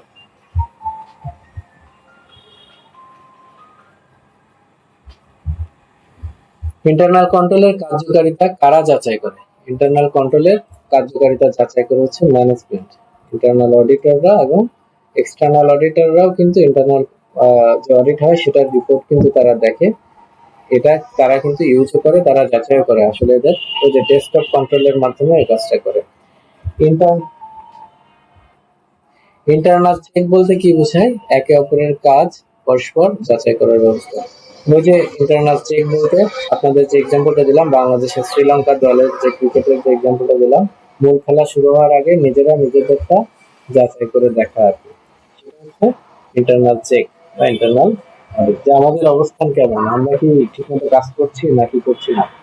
ইন্টারনাল কন্ট্রোল অ্যাক্টিভিটিস এর অন্তর্ভুক্ত কোনটা? সেটা হচ্ছে অথরাইজেশন এবং অ্যাপ্রুভাল। বাংলাদেশে ইন্টারনাল অডিট ফাংশন সাধারণত কার অধীনে অপারেট করে?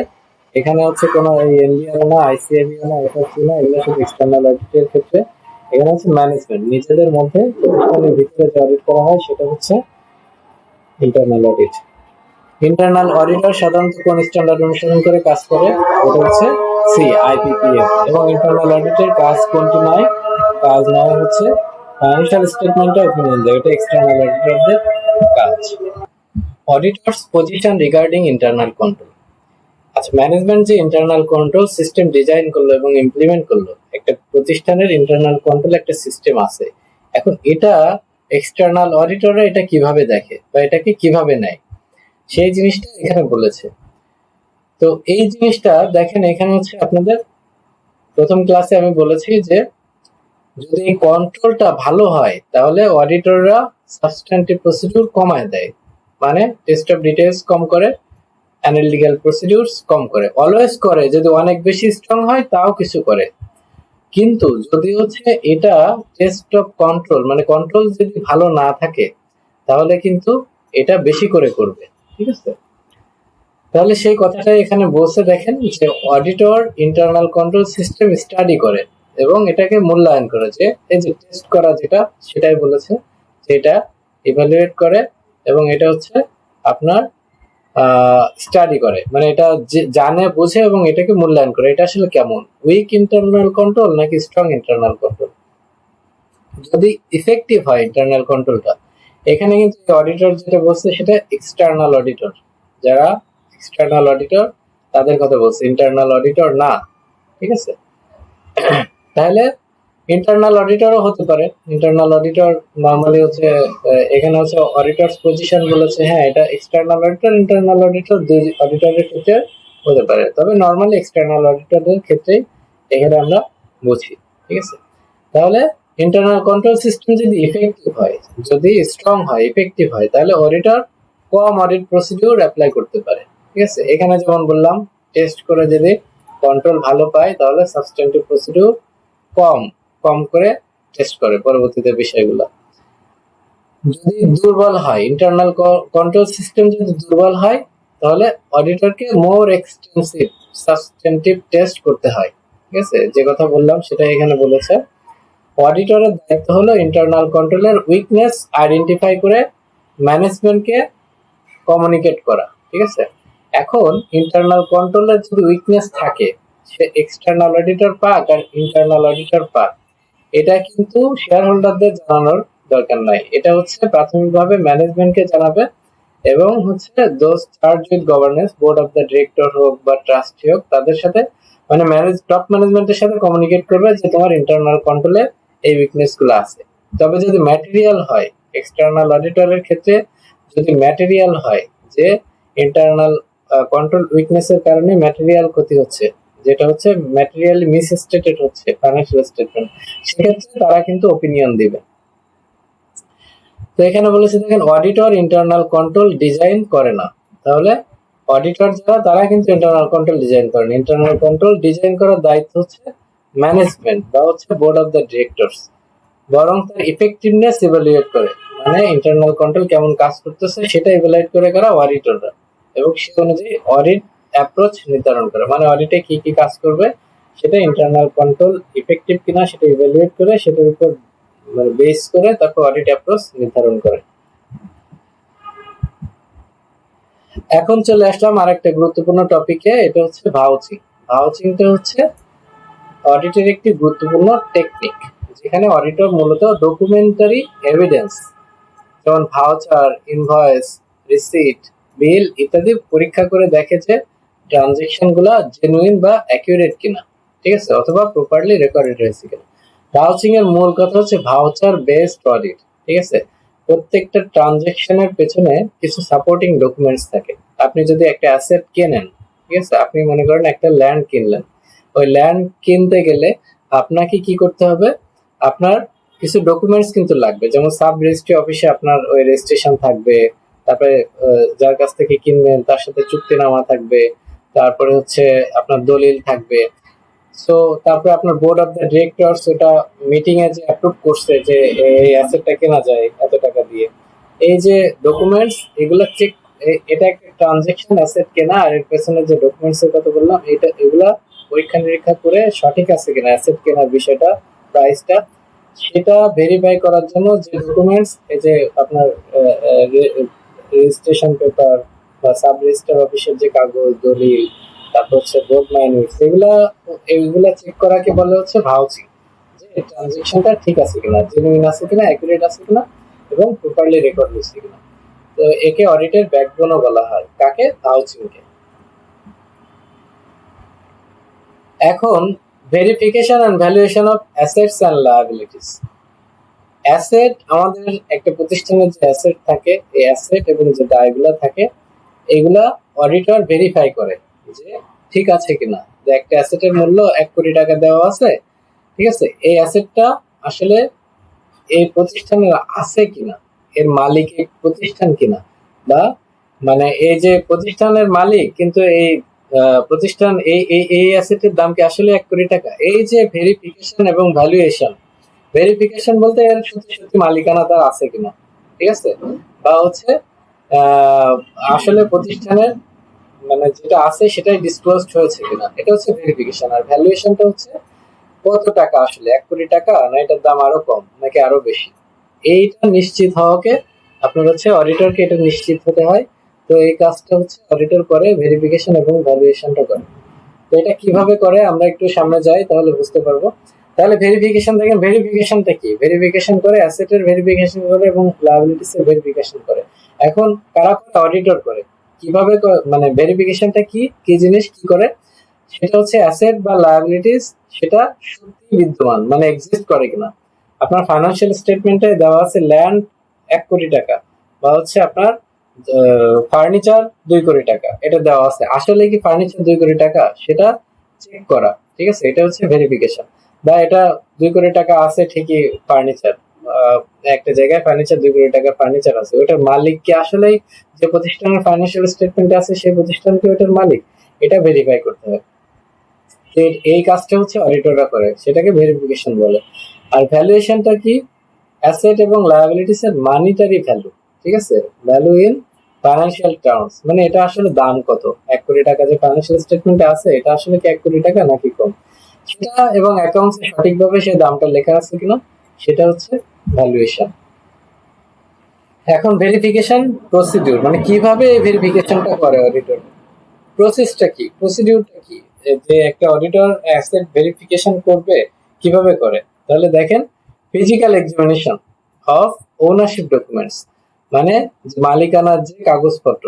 আপনি একটা অ্যাসেট কিনলে, কারো অ্যাসেট যদি থাকে, একটা অ্যাসেট কিনলে সেটার মালিক তার সপক্ষে কিছু ডকুমেন্টস থাকে, জমির ক্ষেত্রে দলিল থাকে, তারপর হচ্ছে অন্য কোনো অ্যাসেটের ক্ষেত্রে তার পারচেস ইনভয়েস থাকে, ডিড থাকে। তো এই যে ডিড আছে, টাইটেল আছে, শেয়ার যদি কারো থাকে শেয়ার সার্টিফিকেট থাকে, রেজিস্ট্রেশন পেপারস থাকে, আপনি বাইক কিনলে, আপনার কার কিনলে এর রেজিস্ট্রেশন পেপার থাকবে। তাহলে এটা সরাসরি ওই জিনিসগুলো দেখে যে নিশ্চিত হওয়া না এর মালিকানা হচ্ছে তার আছে, ওনারশিপ ডকুমেন্টস দেখে ভেরিফাই করা হয় যে অ্যাসেট এবং লায়াবিলিটিস আসলে হচ্ছে আপনার এই প্রতিষ্ঠানের বা এই মালিকের। কনফার্মেশন হওয়া যায় কিভাবে? কনফার্মেশন হওয়া যায় যে অ্যাসেট এবং লায়াবিলিটিস গুলা ফাইন্যান্সিয়াল স্টেটমেন্টে আছে, বা যে যে প্রতিষ্ঠান দেখাচ্ছে যে এই এই অ্যাসেট এবং অ্যাসেট গুলো আমার বা লায়াবিলিটিস গুলো আমার, তারা থার্ড পার্টি থেকে কনফার্মেশন হতে পারে, ঠিক আছে। যেমন অ্যাকাউন্ট রিসিভেবল আছে, আমি বাকিতে পণ্য বিক্রয় করছি, অ্যাকাউন্ট রিসিভেবল আছে আমার, লেখা যাবে 20 লাখ টাকা, যে আসলে 20 লাখ টাকা, দেখা যাবে 10 জনের কাছে 20 লাখ টাকা আপনার অ্যাকাউন্টস রিসিভেবল আছে, ওই 10 জনকে ফোন দেওয়া বা 10 জনের কাছে চিঠি দেওয়া যে আসলে আপনার কাছে এই প্রতিষ্ঠান বা এই ব্যক্তি টাকা পাবে কিনা। ঠিক আছে, ক্রেডিটর যারা ঋণদাতা, এ, যারা ধরলাম আইডিএফসি থেকে 50 কোটি টাকা লোন দেখাচ্ছে একটা প্রতিষ্ঠান, যে আমার কাছে আইডিএফসি 50 কোটি টাকা পাবে, আমি লোন নিয়েছি, তাহলে আইডিএফসির কাছে কনফার্মেশন হতে হবে যে আসলে এই লোনটা আপনি দিচ্ছেন কিনা, দিলে কত টাকা দিচ্ছেন। ব্যাংকের স্টেটমেন্ট দেখে ব্যাংকের ব্যালেন্স, যে ব্যাংকের কাছে শুনতে হবে ব্যাংকে এত টাকা আছে কিনা, ব্যাংক এত টাকা লোন দিচ্ছে কিনা। তাহলে থার্ড পার্টি কনফার্মেশন বলে যে সরাসরি অন্য পার্টির সাথে আপনার যে পার্টির কাছে পাওনা বা যে পার্টির কাছে দেনা তাদের কাছ থেকে সরাসরি কনফার্মেশন হওয়ার মাধ্যমে ভেরিফাই করা হয়। কি ভেরিফাই করা হয়? অ্যাসেটস এবং লায়াবিলিটিস ওই প্রতিষ্ঠানের কিনা। রেকর্ডস যেগুলো আছে সেগুলো রিভিউ করা। রেকর্ডস কি? প্রতিষ্ঠানের অ্যাসেট রেজিস্টার থাকে, মানে যত অ্যাসেট আছে তার একটা লিস্ট থাকে, সেটা হচ্ছে ভেরিফাই করা। ফিক্সড অ্যাসেটের একটা শিডিউল থাকে, কি কি ফিক্সড অ্যাসেট আছে সেটা শিডিউল থাকে, ডেপ্রিসিয়েশন করার জন্য এই ফিক্সড অ্যাসেট শিডিউলটা জরুরি। তারপরে লোনের যে এগ্রিমেন্ট থাকে, বিভিন্ন প্রতিষ্ঠানের সাথে লোনের এগ্রিমেন্ট থাকে, সেগুলো চেক করা বা রিভিউ করা। এর মাধ্যমে কি করা হয়? দেখেন, আমি আপনাদেরকে বলেছি আপনারা যে জিনিসটা পড়তেছেন এটা আসলে কি পড়তেছেন, মানে কি জিনিস পড়ছেন আপনি, সেটা কিন্তু আগে বুঝতে হবে, তারপর আপনি পড়ার মধ্যে ঢুকবেন। এখন আমরা পড়তেছি ভেরিফিকেশন প্রসিডিউর। কিসের ভেরিফিকেশন প্রসিডিউর? অ্যাসেট এবং লায়াবিলিটিস ভেরিফিকেশন প্রসিডিউর। তার মানে কি, একটা প্রতিষ্ঠান তাদের ফাইন্যান্সিয়াল স্টেটমেন্টে বা তাদের অ্যাকাউন্টসে, তাদের হিসাবের মধ্যে বলছে যে আমার এত এত অ্যাসেট আছে, এত এত লায়াবিলিটিস আছে। এখন ওইগুলা অডিটর নিশ্চিত হবে যে এগুলা আসলে এদের, ঠিক আছে, এবং যে অ্যামাউন্ট দেওয়া আছে, টাকা দেওয়া আছে, সে অ্যামাউন্ট গুলা সঠিক দেওয়া আছে, এটার ভেরিফাই করে অডিটর। সেটা কিভাবে করে সেটাই আমরা পড়তেছি। এই যে প্রথমে হচ্ছে ফিজিক্যাল এক্সামিনেশন করে, ওনারশিপ ডকুমেন্টস এর থার্ড পার্টির মাধ্যমে কনফার্মেশন নেয়, তারপর হচ্ছে রেকর্ডস যেগুলো আছে সেগুলো চেক করে, রিভিউ করে, ইন্সপেকশন করে। যেমন হচ্ছে ট্যানজিবল অ্যাসেটের ক্ষেত্রে কিভাবে ইন্সপেকশন করে, ল্যান্ড, বিল্ডিং, স্টক ফিজিক্যালি গিয়ে দেখে। বলছে যে এখানে আমার ল্যান্ড আছে 1 কোটি টাকার 10 বিঘা, সেখানে যেয়ে সেটা চেক করে যে এখানে 10 বিঘা এই যে দলিল আছে কিনা এবং সেখানে অবস্থিত আছে কিনা। দুইটা বিল্ডিং দেখালো যে সাভারে 2টা বিল্ডিং আছে আমাদের 50 কোটি টাকা করে, তাহলে এই বিল্ডিং দুইটা আসলে ওখানে এক্সিস্ট করে কিনা, ওই বিল্ডিং দুইটা আছে নাকি ফেক, এটা ফিজিক্যালি ওই সাভারে যে অডিটর দেখবে। ঠিক আছে, তাহলে এইভাবে ভেরিফাই করবে যে অ্যাসেট এবং লায়াবিলিটিস সঠিক আছে কিনা। ভ্যালুয়েশনটা কি? ভ্যালুয়েশন যখন আসবে তখন হচ্ছে টাকার পরিমাণটা সঠিক আছে কিনা, এটা মাথায় রাখবেন যে টাকার পরিমাণ যেটা দেখাইছে সেটা সঠিক আছে কিনা। তাহলে কিভাবে এটা হচ্ছে আপনার এই প্রসিডিউর, কিভাবে আপনারা ভ্যালুয়েশন প্রসিডিউর করবে বা কিভাবে চেক করবে যে টাকার পরিমাণ ঠিক আছে কিনা?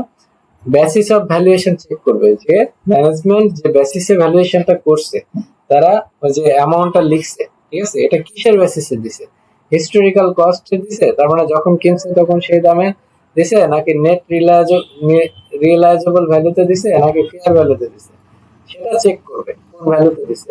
তারপরে নিজেরা ক্যালকুলেশন করবে, ঠিক আছে, ডেপ্রিসিয়েশন নিজেরা আবার ক্যালকুলেশন করবে, অ্যামortization ক্যালকুলেশন করবে, ইম্পেয়ারমেন্ট লস ক্যালকুলেশন করবে, কম্পেয়ার করবে মার্কেট ভ্যালুর সাথে। যেখানে মার্কেট ভ্যালু আছে সেখানে হচ্ছে তারা যে ভ্যালুটা দেওয়া আছে সেটার সাথে কম্পেয়ার করবে যেন সিগনিফিক্যান্টলি ডিফারেন্স না হয়। তারপরে কনসিস্টেন্সি চেক করবে যে আগের বছরের একটা ভ্যালুয়েশন মেথডের সাথে কনসিস্টেন্ট আছে কিনা। ম্যানেজমেন্ট তাদের সুবিধা মতো ভ্যালুয়েশন মেথড চেঞ্জ করবে না, একবার হিস্টোরিক্যাল কস্টে দিল, পরের বছর নিজেদের সুবিধার্থে ফেয়ার ভ্যালুতে দিল, এটা করতে পারবে না। আপনার কনসিস্টেন্সি মেনটেন করতে হবে, ঠিক আছে। আগের বছরে যে পদ্ধতিতে ভ্যালুয়েশন করবে, অর্থাৎ হিস্টোরিক্যাল কস্টে যদি করে, পরের বছরে হিস্টোরিক্যাল কস্ট করতে হবে। কমপ্লায়েন্স উইথ অ্যাকাউন্টিং স্ট্যান্ডার্ডস, যে অ্যাকাউন্টিং স্ট্যান্ডার্ড অনুযায়ী ভ্যালুয়েশনটা হয়েছে কিনা। আইএফআরএস, আইএস যেভাবে বলেছে সেভাবে ওই যে অ্যাসেট বা লায়াবিলিটিস এর অ্যামাউন্টটা বসানো আছে কিনা সেটা অডিটর চেক করে। আইসিএবি নির্দেশিকা অনুসরণ করা হয়েছে কিনা এটাও চেক করে। কেন চেক করে? যে ভ্যালুয়েশনটা ঠিক আছে কিনা অ্যাসেটের, মানে অ্যাসেটের যে অ্যামাউন্টটা ফাইন্যান্সিয়াল স্টেটমেন্টে ওই ম্যানেজমেন্ট বসাইছে, ওই টাকাটা, ওই ভ্যালুটা আসলে ঠিক আছে কিনা, আইএফআরএস অনুযায়ী হয়েছে কিনা এটাও চেক করে।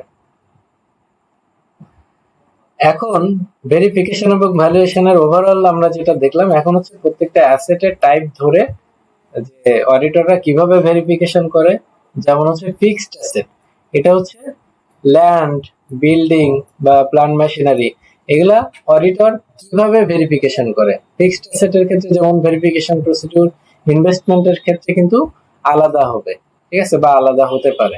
কারণ ফিক্সড অ্যাসেটের ক্ষেত্রে আপনার হচ্ছে কি কি দেখে যে ভেরিফাই করা যায় যে ফিক্সড অ্যাসেট আসলে এই কোম্পানির মালিকানায় আছে। যেমন হচ্ছে রেজিস্ট্রেশন পেপার দেখে জমির ক্ষেত্রে বা হচ্ছে বিল্ডিং এর ক্ষেত্রে, যে কেনার ক্ষেত্রে পারচেস ইনভয়েস দেখে, টাইটেল ডিড দেখে যে আসলে কোম্পানির মালিকানা আছে কিনা। ফিজিক্যাল ইন্সপেকশন করে, মানে যে সরাসরি বিল্ডিং বা ল্যান্ড দেখে আসে যে সেখানে অবস্থা আছে কিনা। তারপর ডেপ্রিসিয়েশনের পলিসি চেক করে। এটা হচ্ছে এখন আমরা কি করছি, ফিক্সড অ্যাসেটের ভেরিফিকেশন অডিটর কিভাবে করে সেটা, ঠিক আছে। ফিক্সড অ্যাসেট কোনগুলো, ল্যান্ড, বিল্ডিং, প্ল্যান্ট, এগুলো। আর ফিক্সড অ্যাসেটের ভ্যালুয়েশন কিভাবে চেক করে সেটা হচ্ছে মানে নরমালি হচ্ছে হিস্টোরিক্যাল কস্ট, যেটা যে টাকা দিয়ে কিনছে সেখান থেকে অ্যাকুমুলেটেড বাদ দিয়ে যে টাকাটা, সেটা হচ্ছে আপনার ফাইন্যান্সিয়াল স্টেটমেন্টে আসবে। তাহলে historical cost minus accumulated depreciation. দেখা যাবে 1 লাখ টাকা দিয়ে একটা অ্যাসেট কিনেছে, 5 বছর পরে 10,000 টাকা করে ডেপ্রিসিয়েশন হলো, তাহলে 5 বছর পরে ওই অ্যাসেটটার ভ্যালু কিন্তু হবে 50,000 টাকা, কারণ 1 লাখ টাকা কেনা দাম হিস্টোরিক্যাল কস্ট, ওইটা 5 বছরে 50,000 টাকা ডেপ্রিসিয়েশন হয়ে গেছে, বাকি থাকে 50,000, সেটাই হচ্ছে ভ্যালুটা ফাইন্যান্সিয়াল স্টেটমেন্টে বসবে। তাহলে সেটা বসাইছে কিনা সেটা চেক করে। রিভ্যালুয়েশন মডেল হলে ইন্ডিপেন্ডেন্ট ভ্যালুয়ারের সার্টিফিকেট দরকার হয়। রিভ্যালুয়েশন মডেলটা কি, অ্যাসেটের যদি কোনো কোম্পানি চায় তাহলে রিভ্যালু করতে পারে, মানে হিস্টোরিক্যাল দেখা যায়। এখানে একটা এক্সাম্পলের মাধ্যমে বলা যায়, দেখা যাবে স্কয়ার ফার্মাসিউটিক্যালস সেখান থেকে 50 বছর আগে একটা জমি কিনছিল সাভারে, যেটা হচ্ছে 50,000 টাকা করে বিঘা কিনছিল। এখন সেই জমির দাম হয়ে গেছে 50 কোটি টাকা বিঘা, ঠিক আছে। এখন তাহলে ওইটা 50,000 টাকা দেখানো তো আসলে মানে রিয়েলিস্টিক না। সেক্ষেত্রে এই কারণে আইএফআরএস রিভ্যালু করার পারমিশন দিছে, কিন্তু রিভ্যালু আপনার সিস্টেমেটিক করতে হবে, যে ওটাকে আপনি বর্তমান বাজার মূল্যে কনভার্ট করতে পারবেন, দেখাইতে পারবেন। সেক্ষেত্রে ইন্ডিপেন্ডেন্ট ভ্যালুয়ার, যারা হচ্ছে ভ্যালুয়ার আছে, তাদের মাধ্যমে আপনার হচ্ছে ভ্যালুয়েশন করে তারা যে অ্যামাউন্টটা দিবে সেটা দিয়ে আপনি দেখাইতে পারবেন, এবং তাদের সার্টিফিকেট থাকতে হবে। আচ্ছা, তাহলে ইনভেস্টমেন্টের কিভাবে ভেরিফিকেশন এবং ভ্যালুয়েশন হয়, অডিটর কিভাবে অডিট মানে এই প্রসিডিউর করে, ভেরিফিকেশন প্রসিডিউর করে এবং ভ্যালুয়েশন প্রসিডিউর করে। ভেরিফিকেশন ইনভেস্টমেন্টের ক্ষেত্রে, শেয়ারের ক্ষেত্রে শেয়ার সার্টিফিকেট চেক করা হয় যে আসলে এই শেয়ারের মালিক কে। ডিবেঞ্চার সার্টিফিকেট বা ব্যাংকের যে অ্যাডভাইস, এটা চেক করা হয়। ওনারশিপ এবং ট্রান্সফার ডিড যাচাই করা হয়। যখন কোনো অ্যাসেট একজনের কাছ থেকে আরেকজনের কাছে যায়, তখন যে ট্রান্সফারের যে চুক্তি হয় সেটা, বা ওনারশিপের যে মালিকানা কার, সেটা চেক করা হয় ইনভেস্টমেন্টের ক্ষেত্রে, ভেরিফিকেশনের ক্ষেত্রে। আর ইনভেস্টমেন্ট ভ্যালুয়েশন কিভাবে, মানে ইনভেস্টমেন্ট এর কত টাকা ফাইন্যান্সিয়াল স্টেটমেন্টে দিছে সেটা ঠিক আছে কিনা। সেটা কোটেড ইনভেস্টমেন্ট হলে মার্কেট ভ্যালু, মানে যেটা মার্কেট ভ্যালু জানা থাকবে সেটা মার্কেট ভ্যালু। আর যদি আনকোটেড হয় তাহলে কস্ট, মানে যে টাকা দিয়ে কেনা হয়েছে, অথবা ফেয়ার ভ্যালু, এই দুইটা মধ্যে যে কোনো একটা, কিন্তু সেটা স্ট্যান্ডার্ড অনুযায়ী হতে হবে। আচ্ছা, তারপরে ইনভেন্টরির ক্ষেত্রে কিভাবে আমরা ভেরিফাই করি, বা অডিটর ইনভেন্টরির ক্ষেত্রে কিভাবে ভেরিফিকেশন করা হয় যে এই ইনভেন্টরিটা ঠিক আছে কিনা। ফাইন্যান্সিয়াল স্টেটমেন্টে বা ব্যালেন্স শিটে যে ইনভেন্টরি আছে, এন্ডিং ইনভেন্টরিটা দেওয়া আছে, সেটা আসলে ঠিক অ্যামাউন্ট আছে কিনা সেটা ভ্যালুয়েশন, আর সেটা আসলে মালিক যে যারা ফাইন্যান্সিয়াল স্টেটমেন্টে দিছে তারা কিনা, সেটা হচ্ছে ভেরিফিকেশন, সেটা চেক করা। তাহলে কি করা, যখন ওই প্রতিষ্ঠান ওই অ্যামাউন্টটা এন্ডিং ইনভেন্টরিটা গুনবে বা ওইটা হচ্ছে কাউন্ট করবে, তখন সেখানে দাঁড়ায় থাকা, এটা হচ্ছে ফিজিক্যাল স্টক ভেরিফিকেশন বলে। স্টক রেজিস্টার, যে রেজিস্টার আছে, স্টক রেজিস্টার থাকে যে কত আমার গোদামে আসলো, কত গেল, ঠিক আছে, এখন কত আছে সেটা চেক করা। স্টোর লেজার, বিন কার্ড, এটা হচ্ছে কস্ট অ্যাকাউন্টিং এ আমরা পড়েছি, এটা হচ্ছে স্টক ম্যানেজমেন্টের জন্য ব্যবহার করা হয়। এগুলা চেক করা যে ঠিকঠাক মতো আছে কিনা। তারপর হচ্ছে কাট অফ টেস্ট, বছরের শেষে এন্ডিং ইনভেন্টরি যত থাকার কথা, যত বিক্রি হলো বা যত থাকার কথা সেটা আছে কিনা, কস্ট অফ গুডস সোল্ড কম দেখানো হয়েছে কিনা, ইনভেন্টরি ঠিক মতো আছে কিনা সেটা চেক করা। এটা হচ্ছে ইনভেন্টরির ভেরিফিকেশন করা হয় এইভাবে। আর ভ্যালুয়েশন কোনটা করা হয় আমরা জানি হচ্ছে লোয়ার অফ, মানে মজুদের আমরা জানি সম্পূর্ণ মজুদ পণ্যের, যেটা হচ্ছে আপনার কম মূল্য, যেটা কেনা এবং হচ্ছে বাজার মূল্য বা নেট রিলায়েবল ভ্যালুর মধ্যে যেটা কম, সেই মূল্যে দেখানো আছে কিনা। ঠিক আছে। আর কস্টিং মেথডে ফিফো যদি ব্যবহার করে, ফিফো অনুযায়ী আমাদের এন্ডিং ইনভেন্টরি কত, এটা আমরা পড়েছি ফাইন্যান্সিয়াল স্টেটমেন্টের, ফাইন্যান্সিয়াল অ্যাকাউন্টিং এর লাস্ট ক্লাসে। ওয়েটেড এভারেজ যদি হয় তাহলে সেই অনুযায়ী আমাদের কত টাকার আছে। এই যে দুই পদ্ধতিতে কিন্তু দুই রকম আপনার এন্ডিং ইনভেন্টরি ভ্যালু বের হবে। তাহলে যে পদ্ধতি ফলো করে এই প্রতিষ্ঠান, সেই পদ্ধতি ফলো করে আসলে আপনার যে এন্ডিং ইনভেন্টরি ভ্যালুয়েশনটা ঠিকমতো হয়েছে কিনা সেটা চেক করা হয়। ক্যাশের ক্ষেত্রে কি করে, ক্যাশ হচ্ছে একটা অ্যাসেট, ক্যাশের ক্ষেত্রে সারপ্রাইজ ক্যাশ কাউন্ট করা হয় ভেরিফিকেশনের জন্য। ক্যাশ দেখালো আমার 5 লাখ টাকা আছে, ওই 5 লাখ টাকা ভোল্টেজে ক্যাশ গুনে দেখা হয়। ব্যাংকের ক্ষেত্রে ব্যাংকের স্টেটমেন্ট বা থার্ড পার্টি কনফার্মেশন নেওয়া হয়, ব্যাংক রিকনসিলিয়েশন চেক করা হয়। ব্যাংকের ভ্যালুয়েশন এর নগদ টাকার আসলে ভ্যালুয়েশন যেটা ক্যাশ সেটাই ফেস ভ্যালু। এবং ফরেন কারেন্সি যদি থাকে, যাদের বাইরের দেশের সাথে হচ্ছে আপনার লেনদেন আছে, ফরেন কারেন্সি যদি কোনো কিছু থাকে, তাহলে আমাদের লাস্ট ডেটে বা ক্লোজিং যে ডেটটা থাকবে সেই অনুযায়ী ভ্যালুয়েশন করা হয়েছে কিনা, সেই টাকাটা লেখা হয়েছে কিনা সেটা চেক করতে হবে।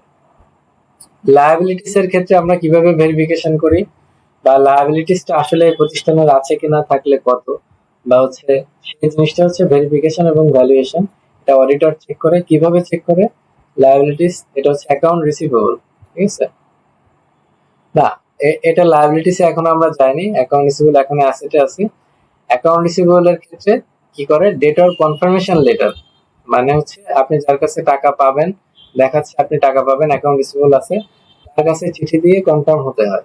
তারপর হচ্ছে সেলস ইনভয়েস, আমি যে বিক্রি করছি সেটার যে ইনভয়েস দিছি সেটা আমাদের চেক করতে হয়। লেজার ব্যালেন্স চেক করতে হয় যে অ্যাকাউন্টস রিসিভেবল এর লেজার ব্যালেন্সটা কত। তারপরে যদি কোনো আফটার ব্যালেন্স শিট ডেটে যদি কোনো সাবসিকুয়েন্ট টাকা, মনে করেন যে আপনার 30শে জুন আমাদের ইয়ার এন্ডিং, 30শে জুন আমাদের দেখালাম অ্যাকাউন্ট রিসিভেবল আমাদের আছে 1 লাখ টাকা।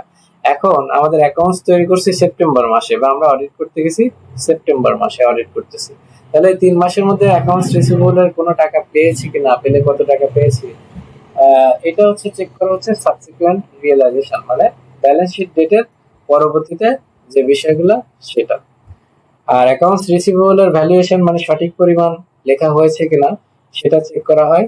সেটা হচ্ছে রিলাইজেবল ভ্যালু, মানে কত টাকা আমি পেতে পারি সেটা দেখা হয়। ডাউটফুল ডেটস, আমাদের হচ্ছে সন্দেহজনক যেটা পাওনা বা অনাদায়ী পাওনা বলি, এটার জন্য প্রভিশন রাখা হয়েছে কিনা, ওটার জন্য অবশ্যই প্রভিশন রাখতে হবে। যে আমাদের যেটা আমরা বাকিতে বিক্রয়, সেটার আমরা সব টাকা তো পাই না, এখান থেকে কিছুটা ডাউটফুল ডেটস বা হচ্ছে অনাদায়ী পাওনা রাখা হয়েছে কিনা এটা রাখতে হবে, চেক করতে হবে। এখন হচ্ছে লায়াবিলিটিস এর ক্ষেত্রে, লায়াবিলিটিসটা আমরা কিভাবে ভেরিফাই করি, ভেরিফাই মানে মানে চেক করি যে লায়াবিলিটিসটা আসলে এই প্রতিষ্ঠানের লায়াবিলিটিস আছে কিনা, এবং থাকলে কত টাকা আছে কিনা সেটা হচ্ছে ভেরিফিকেশন, আর কত টাকা সেটা হচ্ছে ভ্যালুয়েশন। তাহলে কি চেক করে আমরা দেখি আসলে লায়াবিলিটিস আছে কিনা, স্টেটমেন্ট অফ অ্যাকাউন্টস ফ্রম ক্রেডিটরস, যারা হচ্ছে আমাদেরকে লোন দিছে, আমাদের কাছে টাকা পাবে, তাদের অ্যাকাউন্টসটা চেক করা। ঠিক আছে। যে তাদের এখানে লেখা আছে কিনা যে আমাদের নামে অ্যাকাউন্টস রিসিভেবল আছে কিনা, যে তারা আমাদের কাছে টাকা পাবে। তারপর হচ্ছে আমরা যে কিনেছি, কিনলে তো আমাদের কাছে টাকা পাবে, সেই পারচেজের ইনভয়েসটা চেক করতে হবে। গুডস আমরা যে আমাদের গোডাউনে আসছে বা আমরা রিসিভ করছি সেটার নোট চেক করতে হবে। আর ভ্যালুয়েশন, যে সঠিক পরিমাণ টাকা, আমাদের যে পরিমাণ টাকা দেখাইছে আমাদের কাছে পাবে, সে টাকা আসলে পাবে কিনা সেটা চেক করার জন্য আমাদের অ্যামাউন্টস যে পেয়েবল সেটার সাথে অ্যাকচুয়াল লায়াবিলিটি অ্যাজ পার বুক সেটা মিলাতে হবে বা চেক করতে হবে। ফরেন কারেন্সি ক্রেডিটরস এর ক্ষেত্রে যারা বিদেশ থেকে আমাদের কাছে বা ফরেন কারেন্সি আমাদের কাছে সাপোজ ডলার পাবে, সেক্ষেত্রে আমাদের ক্লোজিং যে এক্সচেঞ্জ রেট সেই অনুযায়ী আমাদের অ্যামাউন্ট বসানো হয়েছে কিনা। লোন এবং বরোয়িং যদি একটা প্রতিষ্ঠানে থাকে সেটা ভেরিফাই কিভাবে করা হয়, লোনের এগ্রিমেন্ট থাকে সেটা চেক করতে হবে। স্যাংশন লোন আমাদের অনুমোদন করছে সেটা যে চিঠি দিয়ে জানায় দিচ্ছে সেটা চেক করতে হবে। কোনো মর্টগেজ যদি থাকে, মানে তাদের কাছে যদি আমরা কোনো কিছু বন্ধক রেখে লোন নেই, সেই যে মর্টগেজের চুক্তিপত্র সেটাও চেক করতে হবে। এবার চেক করে অডিটর। ব্যাংক কনফার্মেশন সংগ্রহ করা হয়, যে ব্যাংক হচ্ছে বলে যে যদি দেখানো হয় ব্যাংক আমার কাছে এত টাকা লোন পাবে, তাহলে ব্যাংকের কাছে কনফার্ম হওয়া যায় যে ফোনের মাধ্যমে বা চিঠির মাধ্যমে। ভ্যালুয়েশন কিভাবে হয়, যে সঠিক পরিমাণ লোন ব্যালেন্স বসানো হয়েছে কিনা, যে লোনের যে অ্যামাউন্ট সেটার সাথে ইন্টারেস্ট যোগ করে সে অ্যামাউন্টটা বসানো হয়েছে কিনা সেটা চেক করা হয়। Disclosure of secured unsecured nature, যে আমার লোনটা এটা হচ্ছে সিকিউরড কিনা বা আনসিকিউরড কিনা সেটা সঠিকভাবে ডিসক্লোজ হয়েছে কিনা। যদি আনসিকিউরড লোন থাকে সেটা সঠিকভাবে ডিসক্লোজ করা হয়েছে কিনা সেটা চেক করা হয়। এখন আসি auditors duties and liabilities regarding verification and valuation. এটা আসলে আমরা এতক্ষণ ধরে যতটুকু পড়লাম তার মধ্যে কিন্তু অডিটরস ডিউটিস এন্ড লায়াবিলিটিস এটা চলে আসছে, যে অডিটররা আসলে কি করে এই অ্যাসেট এবং লায়াবিলিটিস এর যে ভেরিফিকেশন যে প্রসিডিউর, মানে কিভাবে ভেরিফিকেশন করা যায়, অডিটররা আসলে এগুলো অ্যাপ্লাই করে যে এইভাবে ভেরিফিকেশন। অডিটররাই কিন্তু এই মেথডগুলো অ্যাপ্লাই করে বা প্রসিডিউর অ্যাপ্লাই করে ভেরিফাই করার জন্য অ্যাসেট এবং লায়াবিলিটিস এবং ভ্যালুয়েশন করার জন্য অ্যাসেট এবং লায়াবিলিটিস। আচ্ছা, তাহলে অডিটরস ডিউটিস এবং লায়াবিলিটিস স্পেসিফিকলি আমরা দেখি কি করে ভেরিফিকেশন এবং ভ্যালুয়েশন। এটা হচ্ছে ইন্ডিপেন্ডেন্টলি টেস্ট করে এবং ওপিনিয়ন প্রদান করে। ঠিক আছে, অডিটর ভ্যালুয়েশন পার্সোনালি করে না। ভ্যালুয়েশন কারা করে? ভ্যালুয়েশন করা হচ্ছে ম্যানেজমেন্ট। তাহলে অডিটর কি করে? ভ্যালুয়েশন গুলো ইভালুয়েট করে, যে ম্যানেজমেন্ট এইভাবে ভ্যালুয়েশন করছে। দেখেন আমাদের ফাইন্যান্সিয়াল স্টেটমেন্ট তৈরি করে কারা? ফাইন্যান্সিয়াল স্টেটমেন্ট তৈরি করে বা তৈরি করার দায়িত্ব কিন্তু ম্যানেজমেন্টের। তাহলে ম্যানেজমেন্ট এই যে ভ্যালু কিন্তু ম্যানেজমেন্ট দেখায় যে আমার অ্যাসেটের ভ্যালু এত, লায়াবিলিটিস এর ভ্যালু এত, এটা ফাইন্যান্সিয়াল স্টেটমেন্ট বা ব্যালেন্স শিটে কিন্তু ম্যানেজমেন্ট দেয়। তাহলে এটা হচ্ছে ভ্যালুয়েশন কারা করলো? ম্যানেজমেন্ট করলো। কিন্তু অডিটর কি করে? অডিটর এটা দেখে ঠিক আছে কিনা, যে তারা যে ভ্যালুটা দিছে, অ্যামাউন্টটা দিছে, এটা হচ্ছে ইভ্যালুয়েট করে যে আসলে তারা দিল কিভাবে দিল এই টাকাটা, এই টাকাটা আসলে ঠিক আছে কিনা, এটাও অডিটর ইভ্যালুয়েট করে। অডিটর ভ্যালুয়েশনে এক্সপার্টদের উপর নির্ভর করতে পারে। মনে করেন এটা ইভ্যালুয়েট করে যে ম্যানেজমেন্ট একটা ল্যান্ডের দাম দেখাইছে যে 1 কোটি টাকা, কিন্তু এই অডিটর মনে করলে এই এই ল্যান্ডের ভ্যালু 1 কোটি টাকা হবে না, 50 লাখ টাকার বেশি হবেই না। তখন তারা কি করবে? তারা ইন্ডিপেন্ডেন্ট যে এক্সপার্ট, আলাদা যারা ভ্যালুয়ার আছে, ঠিক আছে, এই ভ্যালুয়ারের কাছে কাছে তারা হচ্ছে নিজেরা চাইলে ভ্যালুয়ারের কাছে এটা হচ্ছে আপনার ভ্যালুয়েশন করে নিতে পারে, অথবা ম্যানেজমেন্টকে বলবে তোমরা এটা এই যে এক্সপার্ট দ্বারা ভ্যালুয়েশন করে নাও, তোমাদের এই অ্যামাউন্ট আমরা মানতে পারতেছি না। ঠিক আছে, তখন ওই যে ভ্যালুয়ার বা অ্যাকচুয়ারদের একটা রিপোর্ট দেয়, সেই রিপোর্টের উপর নির্ভর করতে পারে অডিটররা। আমরা এখন পড়তেছি মানে এই যে ভেরিফিকেশন এবং ভ্যালুয়েশন, এই দুইটা ক্ষেত্রে অডিটরদের দায়িত্ব কি, তো সেই জিনিসটা পড়তেছি। প্রথমে পড়লাম যে তারা ভ্যালুয়েশন করে না, ভ্যালুয়েশনটা ইভালুয়েট করে, ম্যানেজমেন্টের ভ্যালুয়েশন ইভালুয়েট করে। তারপরে পড়লাম হচ্ছে তারা চাইলে এক্সপার্ট যারা, তাদের ভ্যালুয়েশন একটা রিপোর্ট, সেটার উপর নির্ভর করতে পারে। যদি অডিটর মিস স্টেটমেন্ট পায় কিসের ক্ষেত্রে? যে অ্যাসেট এবং লায়াবিলিটিস এর ক্ষেত্রে যদি উল্টাপাল্টা পায় যে অ্যামাউন্ট দেওয়া আছে বা আসলে তাদের মালিকানা কিনা, তাহলে কিন্তু তা রিপোর্ট করতে বাধ্য। কখন রিপোর্ট মানে কি? অডিট রিপোর্টে দিবে, অডিট ওপিনিয়নে প্রভাব পড়বে, অডিট ওপিনিয়ন দিবে এই বিষয়ে। যদি ম্যাটেরিয়াল মিস স্টেটমেন্ট পায়, ম্যাটেরিয়াল মিস স্টেটমেন্ট মানে এমন বলেছি যে বড় অ্যামাউন্ট বা যে অ্যামাউন্টের কারণে ইউজাররা, অডিট রিপোর্টের ইউজাররা বা ওপিনিয়নের ইউজাররা যখন তাদের সিদ্ধান্ত প্রভাবিত হয় যে অ্যামাউন্টের কারণে, তাহলে সেই অ্যামাউন্ট যদি মিস স্টেটমেন্ট হয় তাহলে তারা অডিট রিপোর্টে এটা দিতে বাধ্য। কারা? অডিটররা। অডিটরদের দায়িত্ব এটা। আচ্ছা, অডিটর নিশ্চিত করবেন যে অ্যাসেট এবং লায়াবিলিটিস এক্সিস্ট করে, এটা আসলেই আছে, শুধু কাগজে কলমে না, এটা আসলে সে জায়গায় আছে, বিল্ডিং অথবা ল্যান্ড, এবং ওন বাই এন্টিটি। তারা এটাও নিশ্চিত হবে যে এটা যে যারা ফাইন্যান্সিয়াল স্টেটমেন্টে দেখাইছে তাদের ব্যালেন্স শিটে, তারা এটার মালিক, অন্য কেউ মালিক না। প্রপারলি রেকর্ডেড এবং সঠিকভাবে রেকর্ড করা হয়েছে এবং ডিসক্লোজ করা হয়েছে যে ফাইন্যান্সিয়াল স্টেটমেন্টে এটা দেখানো হয়েছে। অডিটরের আরো দায়িত্ব কি ভেরিফিকেশন ভ্যালুয়েশনের ক্ষেত্রে? ট্রু অ্যান্ড ফেয়ার ভিউ নিশ্চিত করার জন্য এভিডেন্স সংগ্রহ করবে, যে এই দুইটা বিষয়, অ্যাসেট এবং লায়াবিলিটিস এর বিষয়ে যে ট্রু অ্যান্ড ফেয়ার ভিউ নিশ্চিত আছে, তার জন্য তারা বিভিন্ন এভিডেন্স কালেক্ট করবে। এভিডেন্স কি? ওই যে রেজিস্ট্রেশন পেপার, চুক্তিনামা, তারপর হচ্ছে এই যে শেয়ার সার্টিফিকেট, এগুলা তারা কালেকশন করবে।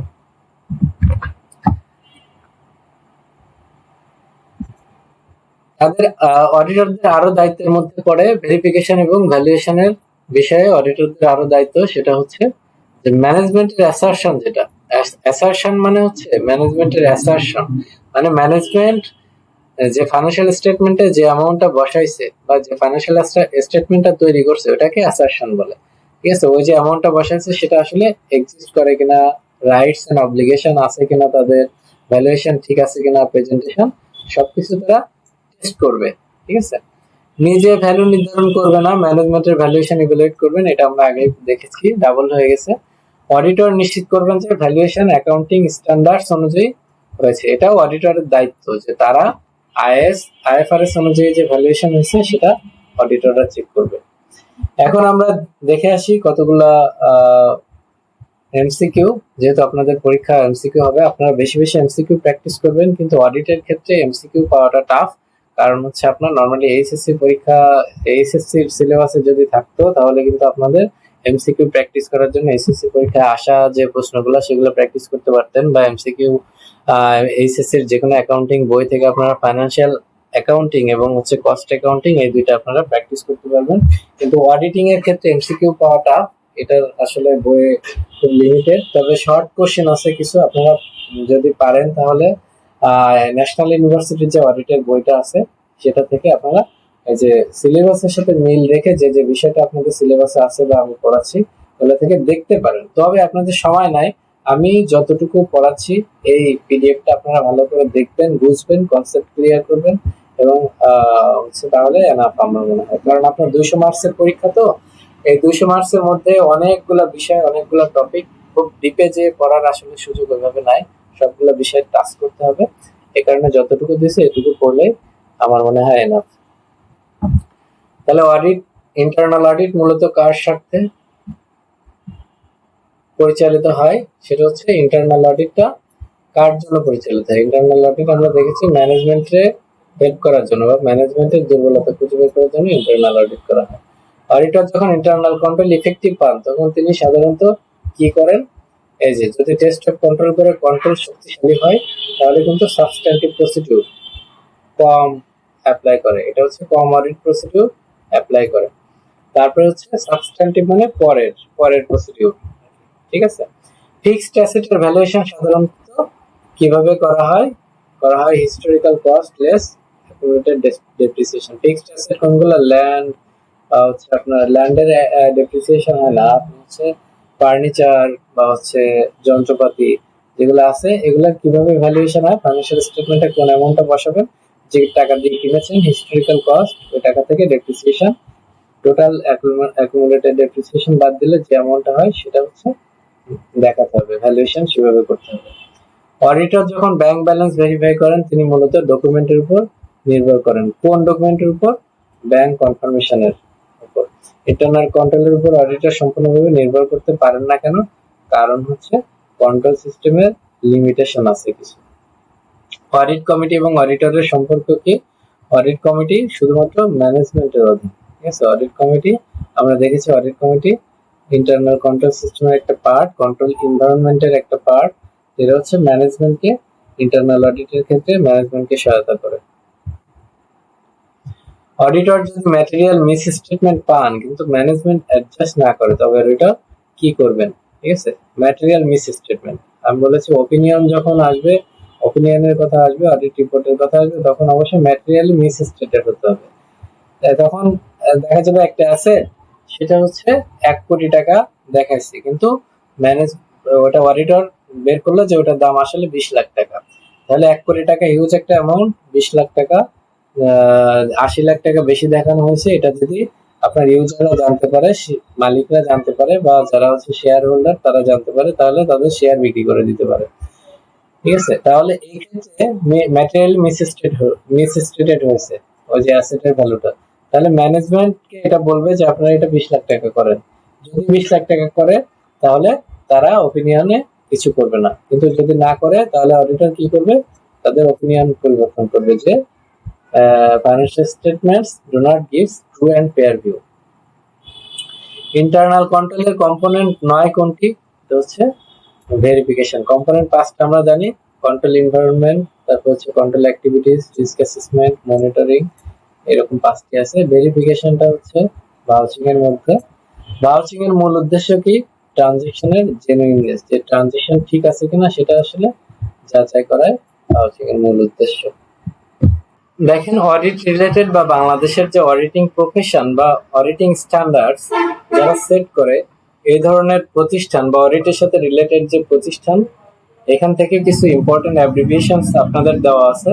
এখানে আমি স্টার চিহ্ন দিয়ে দিয়েছি, যেগুলো বেশি গুরুত্বপূর্ণ। যেমন এটা দেখেন, ISA, international standards on auditing, এটা কিন্তু 3 স্টার দিয়ে দিয়েছি। তো এইভাবে আপনার স্টার দেখে পড়বেন। তবে এখানে খুব কম পরিমাণ যেটা দেওয়া আছে, আপনার লাস্টের 2টা বাদে বাকিগুলো হচ্ছে মুখস্থ করে ফেলবেন। যেমন আইফ্যাক, আপনারা যেহেতু অ্যাকাউন্টিং এর স্টুডেন্ট, এই আইফ্যাক ইন্টারন্যাশনাল ফেডারেশন অফ অ্যাকাউন্ট্যান্টস, এটা হচ্ছে বিশ্বব্যাপী অ্যাকাউন্ট্যান্টদের সবচেয়ে বড় এবং হচ্ছে একেবারে টপ অর্গানাইজেশন। ঠিক আছে, আইফ্যাক এর আন্ডারে সবকিছু, অ্যাকাউন্টিং এর সবকিছু। অর্থাৎ আইফ্যাক এর ফাদার অর্গানাইজেশন হচ্ছে বিশ্বব্যাপী আই মানে অ্যাকাউন্টিং এর ফাদার অর্গানাইজেশন বিশ্বব্যাপী আইফ্যাক বা ইন্টারন্যাশনাল ফেডারেশন অফ অ্যাকাউন্ট্যান্টস। তারপরে আইএএসবি হচ্ছে international auditing and assurance standards board, এরা হচ্ছে আইফ্যাক এর একটি, আইএফএসসি এর একটি প্রতিষ্ঠান। আইএসএ হচ্ছে, আইএসএ বলে বা আইসা বলে অনেকে, ইন্টারন্যাশনাল স্ট্যান্ডার্ডস অন অডিটিং। আইক্যাপ বলে বা আইসিএবি বলে, institute of chartered accountants in Bangladesh.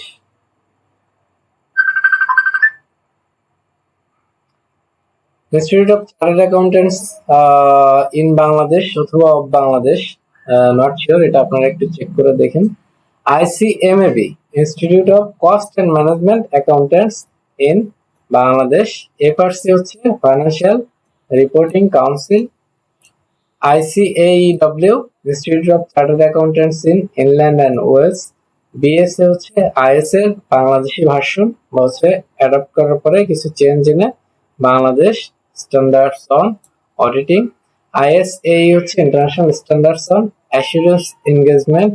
আইএসআরই হচ্ছে স্ট্যান্ডার্ডস অন রিভিউ এনগেজমেন্ট। এখন অডিটিং যে স্ট্যান্ডার্ডস আইএসএ, এটা কিভাবে সেট হয় বাংলাদেশে, কিভাবে এটা অ্যাডপ্ট করা হয়, সেটা একটা প্রসিডিউর আমরা এখান থেকে দেখব। তো আইএসএ যেটা ইন্টারন্যাশনাল স্ট্যান্ডার্ডস অডিটিং, এটা আইএএসবি যারা আছে, আইফ্যাক এর একটা অঙ্গ সংস্থা। আইএএসবি এরা হচ্ছে আইএসএ ইস্যু করে, আইএসএ তৈরি করে, আইএসএ বানায় হচ্ছে আইএএসবি। এবং বাংলাদেশের এফআরসি যারা আছে, সেটা এই আইএসএ প্রথমে দেখে, নেয়, তারপরে সেটাকে মডিফাই করে নতুন করে আবার ইস্যু করে আইসা নামে অথবা বিএসএ নামে। এটা হচ্ছে বাংলাদেশ স্ট্যান্ডার্ডস অডিটিং বা আইসা এ নামে ইস্যু করে। বাংলাদেশের জন্য যে আইসা বা বিএসএ বলে, সেটা ইস্যু করে। বাংলাদেশের অডিট কাদের দ্বারা শাসিত হয় বা কাদের নিয়ম অনুযায়ী চলে? এক হচ্ছে কোম্পানি অ্যাক্ট অনুযায়ী, দুই হচ্ছে আইসা অনুযায়ী, ইন্টারন্যাশনাল স্ট্যান্ডার্ডস অন অডিটিং অনুযায়ী। এটা আইসা আসলে ওইভাবে চেঞ্জ হয় না, এই কারণে হচ্ছে এখানে আইসাই দেওয়া আছে। যদি চেঞ্জ হয় সেটা বিএসএ তে রূপান্তর হয়, তবে নরমালি যেভাবে আছে ওইভাবেই এটা অ্যাডপ্ট করে নেওয়া হয়। এখানে আইফ্যাক সম্পর্কে বলা আছে, ইন্টারন্যাশনাল ফেডারেশন অফ অ্যাকাউন্ট্যান্টস, এটা আসলে 175টা মেম্বার অর্গানাইজেশন আছে 130টা দেশে, এবং এটা হচ্ছে অ্যাকাউন্টিং এর মাদার অর্গানাইজেশন বিশ্বব্যাপী। এবং বাংলাদেশের 2টা প্রতিষ্ঠান এই আইফ্যাক এর সদস্য, একটা হচ্ছে আইসিএবি, একটা হচ্ছে আইসিএমএবি। আর এখানে বলেছে যে আইফ্যাক আইএএসবি এস্টাবলিশ করেছে যারা হচ্ছে অডিটিং স্ট্যান্ডার্ডস তৈরি করে। তো এইখানে যে প্রতিষ্ঠানগুলো রয়েছে তাদের খুব সংক্ষেপে তাদের বিস্তারিত বলা আছে। আইএএসবি এটা অলরেডি বলে ফেলেছি, সেটা হচ্ছে এটা আইফ্যাক এর অধীনে একটি স্ট্যান্ডার্ড সেটার অর্গানাইজেশন, এবং হচ্ছে এটা আইএসএ তৈরি করে, আইএসআরই বিভিন্ন স্ট্যান্ডার্ড তৈরি করে। ঠিক আছে, বিশ্বব্যাপী অডিটিং এবং অ্যাসুরেন্সের সেবার মান নির্ধারণ করে এই যে আইএএসবি। তাহলে এরা অডিটিং এবং অ্যাসুরেন্সের ক্ষেত্রে নামটা কিন্তু গুরুত্বপূর্ণ। ইন্টারন্যাশনাল স্ট্যান্ডার্ডস অন অডিটিং, এটা আমাদের অলরেডি পড়া হয়ে গেছে। এটা হচ্ছে আইএএসবি আইএসএ প্রকাশ করে, এবং আইএসএ কি করে? আইএসএ হচ্ছে অডিটরদের গাইডলাইন দেয় কিভাবে অডিট করতে হবে। ঠিক আছে, বিশ্বব্যাপী বিভিন্ন দেশ, এটা হচ্ছে ইন্টারন্যাশনাল মানের, বিভিন্ন দেশ এটাকে অ্যাডপ্ট করে, যেমন বাংলাদেশে এটা অ্যাডপ্ট করে এবং এটা বিএসএ নাম দেয়, এফআরসি অ্যাডপ্ট করে। বিএসএ হচ্ছে আইএস এর বাংলাদেশি ভার্সন, সেটা হচ্ছে বাংলাদেশ স্ট্যান্ডার্ডস অন অডিটিং। যেগুলো হচ্ছে আইএস এ ট্রান্সলেশন করে, যেটা আমরা অলরেডি বলে ফেলেছি, এবং আইসিএবি এগুলা প্রচলন করে। দুইটা জিনিস এখানে হচ্ছে বারবার আসতেছে, আইসিএবি নাকি এফআরসি, আইসিএবি নাকি এফআরসি। আসলে এফআরসি এবং আইসিএবি দুই প্রতিষ্ঠান এটা হচ্ছে প্রচলন করার কাজে বাংলাদেশে হেল্প করে, বা তারাই হচ্ছে দায়িত্বপ্রাপ্ত প্রতিষ্ঠান। এফআরসি হচ্ছে 2015 সালে আসে, তার আগে কিন্তু সব কাজ আইসিএবি করতে রিলেটেড। 15 সালের পরে হচ্ছে এফআরসি হয়, খুব রিসেন্ট একটা প্রতিষ্ঠান। এর আগে কিন্তু আইসিএবি নিজেই এই কাজটা করতো। তো বাংলাদেশে এফআরসি হচ্ছে অডিটিং এবং ফাইন্যান্সিয়াল রিপোর্টিং এর ক্ষেত্রে স্বাধীন নিয়ন্ত্রক সংস্থা, সবচেয়ে বড় নিয়ন্ত্রক সংস্থা। আমরা আগেই পড়েছি যে এফআরসি। কোম্পানি আইন অনুযায়ী কিন্তু বার্ষিক অডিট বাধ্যতামূলক, স্ট্যাটিউটরি অডিট বা এক্সটার্নাল অডিট যেটা, সেটা কোম্পানি আইন অনুযায়ী, আমি আগেও বলেছি আগের ক্লাসে, বাধ্যতামূলক। এবং এনবিআর এর যে ট্যাক্স রিটার্ন সাবমিট করতে হয় কোম্পানিগুলো, সেখানেও কিন্তু অডিট রিপোর্ট বাধ্যতামূলক। তাহলে মূল কথা আমরা বলতে পারি যে বাংলাদেশে অডিট প্রফেশন পরিচালনা করে কারা? আইসিএবি এবং এফআরসি। এবং কিভাবে পরিচালনা করা হয়? মানদণ্ড হচ্ছে বিএসএ, আইসা এর মানে ভিত্তি অনুযায়ী বা আইসা অনুযায়ী। এটি ব্যবসার স্বচ্ছতা, জবাবদিহিতা এবং অর্থনৈতিক উন্নয়নে ভূমিকা রাখে। কি? সেটা হচ্ছে অডিটিং প্রফেশন। অনেকগুলো আইসা আছে বা আছে স্ট্যান্ডার্ডস অন অডিটিং আছে, তার মধ্যে বেছে বেছে আপনাদের জন্য গুরুত্বপূর্ণ সেগুলো আমি এখানে লিস্ট দিয়ে দিয়েছি। দেখেন 210 নাম্বার, এই যে নাম্বারিং আছে 210, এটা কি বলে? টার্মস অফ অডিট এনগেজমেন্ট, মানে অডিট এনগেজমেন্টের মধ্যে যে লেটার থাকে তার মধ্যে কি কি থাকবে। ঠিক আছে, 200 আপনাদের স্টার দিয়ে দিয়েছি, যেগুলো 3 স্টার দিয়ে দিয়েছি, 2 স্টার দিয়ে দিয়েছি, এগুলো অবশ্যই পড়বেন। 220 হচ্ছে কোয়ালিটি কন্ট্রোল নিয়ে বলে, অডিটিং স্ট্যান্ডার্ডস মানে কিভাবে কোয়ালিটি কন্ট্রোল করবে। অডিটররা যখন ডকুমেন্টেশন রেডি করবে, ডকুমেন্টেশন রাখবে, কিভাবে রাখবে সেটা আইএসও তে বলা আছে, সেটা আইএসও 230 এ বলা আছে। 240 এ দেখেন ফ্রড এবং ফ্রড সম্পর্কে বলা আছে 240 এ। যে আপনাদের প্রশ্ন এভাবে আসতে পারে যে ফ্রড এর রিপোর্টিং সম্পর্কে বা ফ্রড এর অডিট সম্পর্কে কোন অডিটিং স্ট্যান্ডার্ডে বলা আছে, সেটা হচ্ছে 240। 260 এ communication with those charge with governance, মানে অডিট করার পরে আপনি যে যে বিষয় পাইলেন, কোন কোন বিষয় আপনি হচ্ছে বোর্ড অফ দ্য ডিরেক্টর বা দোজ চার্জ উইথ গভর্নেন্স কে জানাবেন। 265 হচ্ছে যদি ইন্টারনাল কন্ট্রোলে আপনি কোনো ডেফিসিয়েন্সি পান বা হচ্ছে কোনো দুর্বলতা পান, তাহলে কোন কোন বিষয়গুলো আপনি এই যে কমিউনিকেট করবেন ম্যানেজমেন্টের সাথে বা দোজ চার্জ উইথ গভর্নেন্স, এটা 265 তে বলা আছে। আইএসও 300 তে বলা আছে প্ল্যানিং সম্পর্কে, অডিটের প্ল্যানিং সম্পর্কে। 315 রিস্ক অ্যাসেসমেন্ট সম্পর্কে বলা আছে, রিস্ক অফ ম্যাটেরিয়াল মিসস্টেটমেন্ট বা হচ্ছে রিস্ক অ্যাসেসমেন্ট। 320 এ বলা আছে ম্যাটেরিয়ালিটি, কিভাবে ম্যাটেরিয়ালিটি সেট করবেন বা হচ্ছে কিভাবে অডিট পারফর্ম করবেন ম্যাটেরিয়ালিটি সেট করে। আইএসও 500 তে বলা আছে অডিট এভিডেন্স কিভাবে কালেক্ট করবেন বা কোন কিসের জন্য কি কি এভিডেন্স কালেক্ট করবেন, কতটুকু এভিডেন্স কালেক্ট করবেন, কতটুকু হলে সাফিসিয়েন্ট হবে, অ্যাপ্রোপ্রিয়েট হবে, সেটা আইএসও 500 তে বলা আছে। আপনারা স্টার্ট দিয়ে পড়বেন, যদি অনেক বেশি ডিফিকাল্ট মনে হয়, মনে রাখা কঠিন হয়ে যায়, তাহলে যেগুলো বেশি স্টার্ট দেওয়া আছে সেগুলাই মনে রাখবেন। অ্যানালিটিক্যাল প্রসিডিউর সম্পর্কে বলা আছে 520 এ। 540 এ auditing accounting estimates, accounting estimate সম্পর্কে 540 এ বলা আছে। 550 এ রিলেটেড পার্টি সম্পর্কে কিভাবে অডিট করতে হবে সেটা বলা আছে। 60 এ বলা আছে সাবসিকুয়েন্ট ইভেন্টস। এই যে 570 খুবই গুরুত্বপূর্ণ, সেটা হচ্ছে গোয়িং কনসার্ন সম্পর্কিত বলা আছে। অডিট গোয়িং কনসার্ন হলে কিভাবে অডিট করবে অডিটররা সেটা বলা আছে। আইএসও হচ্ছে অডিটরদের গাইড, কিভাবে আপনি অডিট করবেন সেটার গাইডলাইন। ঠিক আছে, 610 এ এটা হচ্ছে আপনার না পড়লে হবে, ইন্টারনাল, যেহেতু আপনাদের সিলেবাস আছে সেই জন্য এটা দিছিলাম যে 610 এ যে ইন্টারনাল অডিটরদের কাজ এক্সটার্নাল অডিটররা কতটুকু ইউজ করবে বা কিভাবে ইউজ করবে সেটা বলা আছে। আইএসও 700 তে হচ্ছে আপনার অডিট রিপোর্টের ফরম্যাটটা কেমন হবে সেটা বলা আছে, এবং 701 এ কি অডিট ম্যাটার সম্পর্কে বলা আছে। তো আমরা হচ্ছে ফাইনালি আমাদের যে এমসিকিউ গুলা, এটা একবার দেখে আসি। যে লাস্ট পার্ট আমরা যতটুকু পড়লাম, যে সেখান থেকে এমসিকিউ প্র্যাকটিস করে আসি। তো বাংলাদেশ অডিট প্রফেশনের মূল নিয়ন্ত্রক সংস্থা কারা? এটা হচ্ছে অডিট প্রফেশনের মূল কিন্তু আইসিএবি। এফআরসি ঠিক আছে অ্যাডপ্ট করে, কিন্তু মূল হচ্ছে আইসিএবি। যদি আইসিএবি অপশন না থাকতো তখন কিন্তু এফআরসি আসতো। কোম্পানিজ অ্যাক্ট 94 অনুযায়ী কোন বিষয়টি বাধ্যতামূলক? সেটা হচ্ছে স্ট্যাটিউটরি অডিট। যে কোম্পানি অ্যাক্ট অনুযায়ী অডিট করা বাধ্যতামূলক, এক্সটার্নাল অডিট করা বাধ্যতামূলক। এফআরসি হচ্ছে বাংলাদেশে কবে হয়? এটা 2015 সালে আমরা দেখেছি। 2015 সালে এফআরসি আইন হয়। অডিট এক্সপেকটেশন গ্যাপ বলতে কি বোঝানো হয়? এক্সপেকটেশন গ্যাপ বলতে আমরা আগে পড়েছি যে অডিটরদের কাছে যারা ইউজার তারা যা প্রত্যাশা করে আর অডিটরদের দায়িত্ব যা, এই দুইটার মধ্যে যে পার্থক্য সেটা হচ্ছে এক্সপেকটেশন গ্যাপ। এই যে আইসো 240 কোন বিষয়ের সাথে সম্পর্কিত? এটা হচ্ছে ফ্রডের সাথে আইসা 240 সম্পর্কিত। Bangladesh financial reporting council FRC এর প্রধান কাজ কি? অডিটিং এবং অ্যাকাউন্টিং স্ট্যান্ডার্ডের কমপ্লায়েন্স এবং মনিটরিং করা। আইসিএবি কোন আন্তর্জাতিক সংস্থার সদস্য?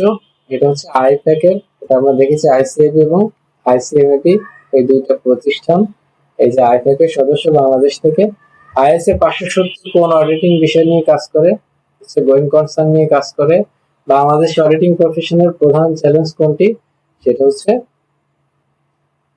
চ্যালেঞ্জ 9 কোনটি? চ্যালেঞ্জ 9 এক্সপেকটেশন গ্যাপ একটা চ্যালেঞ্জ, কর্পোরেট গভর্নেন্সের দুর্বলতা একটা চ্যালেঞ্জ, অডিটরস ইন্ডিপেন্ডেন্স একটা চ্যালেঞ্জ, ভ্যাট কালেকশন হচ্ছে অডিটের বিষয় না, এটা হচ্ছে অডিটিং এর দুর্বলতা না। তো এই ছিল আজকে আমাদের ক্লাস। আশা করি সবাই ভালো মতো বুঝতে পেরেছেন, মনোযোগ দিয়ে ক্লাস করেছেন। আপনাদের যদি কোনো কিছু বুঝতে সমস্যা হয় তাহলে কমেন্টে আপনারা জানান, আমি আপনাদের কমেন্টগুলো পড়ি এবং হচ্ছে কমেন্টে রিপ্লাই দেওয়ার চেষ্টা করি রিলেভেন্ট যেগুলো। তো আপনারা অডিটিং পার্ট এখানে এই ক্লাসের মাধ্যমে আমাদের শেষ হলো। যতটুকু এখানে আমি বলেছি ততটুকু পড়লেই পরীক্ষার জন্য আপনাদের এনাফ। তারপরে যদি আপনারা মানে আরো বেশি পড়তে চান তাহলে হচ্ছে আপনারা জাতীয় বিশ্ববিদ্যালয়ের যে বিভিন্ন বই আছে সেখান থেকে যে শর্ট কোশ্চেন গুলো আছে সিলেবাস ভিত্তিক, সিলেবাস দেখে দেখবেন যে শর্ট কোশ্চেন গুলো আছে এগুলো আপনারা প্র্যাকটিস করতে পারেন। আর আপনারা যেটা দেখতে পারেন সেটা হচ্ছে অ্যাসিউরেন্স নামে আইসিএবির একটা পাবলিকেশন আছে, অ্যাসিউরেন্স সি এর সার্টিফিকেট লেভেলের একটা বই। ওই বইটা থেকে আপনাদের সিলেবাস অনুযায়ী আপনারা দেখতে পারেন, তাহলেই আপনাদের এনাফ হবে। নেক্সট ক্লাস আমরা ট্যাক্সেশনের ক্লাস করব। সে পর্যন্ত সবাই ভালো থাকেন, সুস্থ থাকেন। আল্লাহ হাফেজ।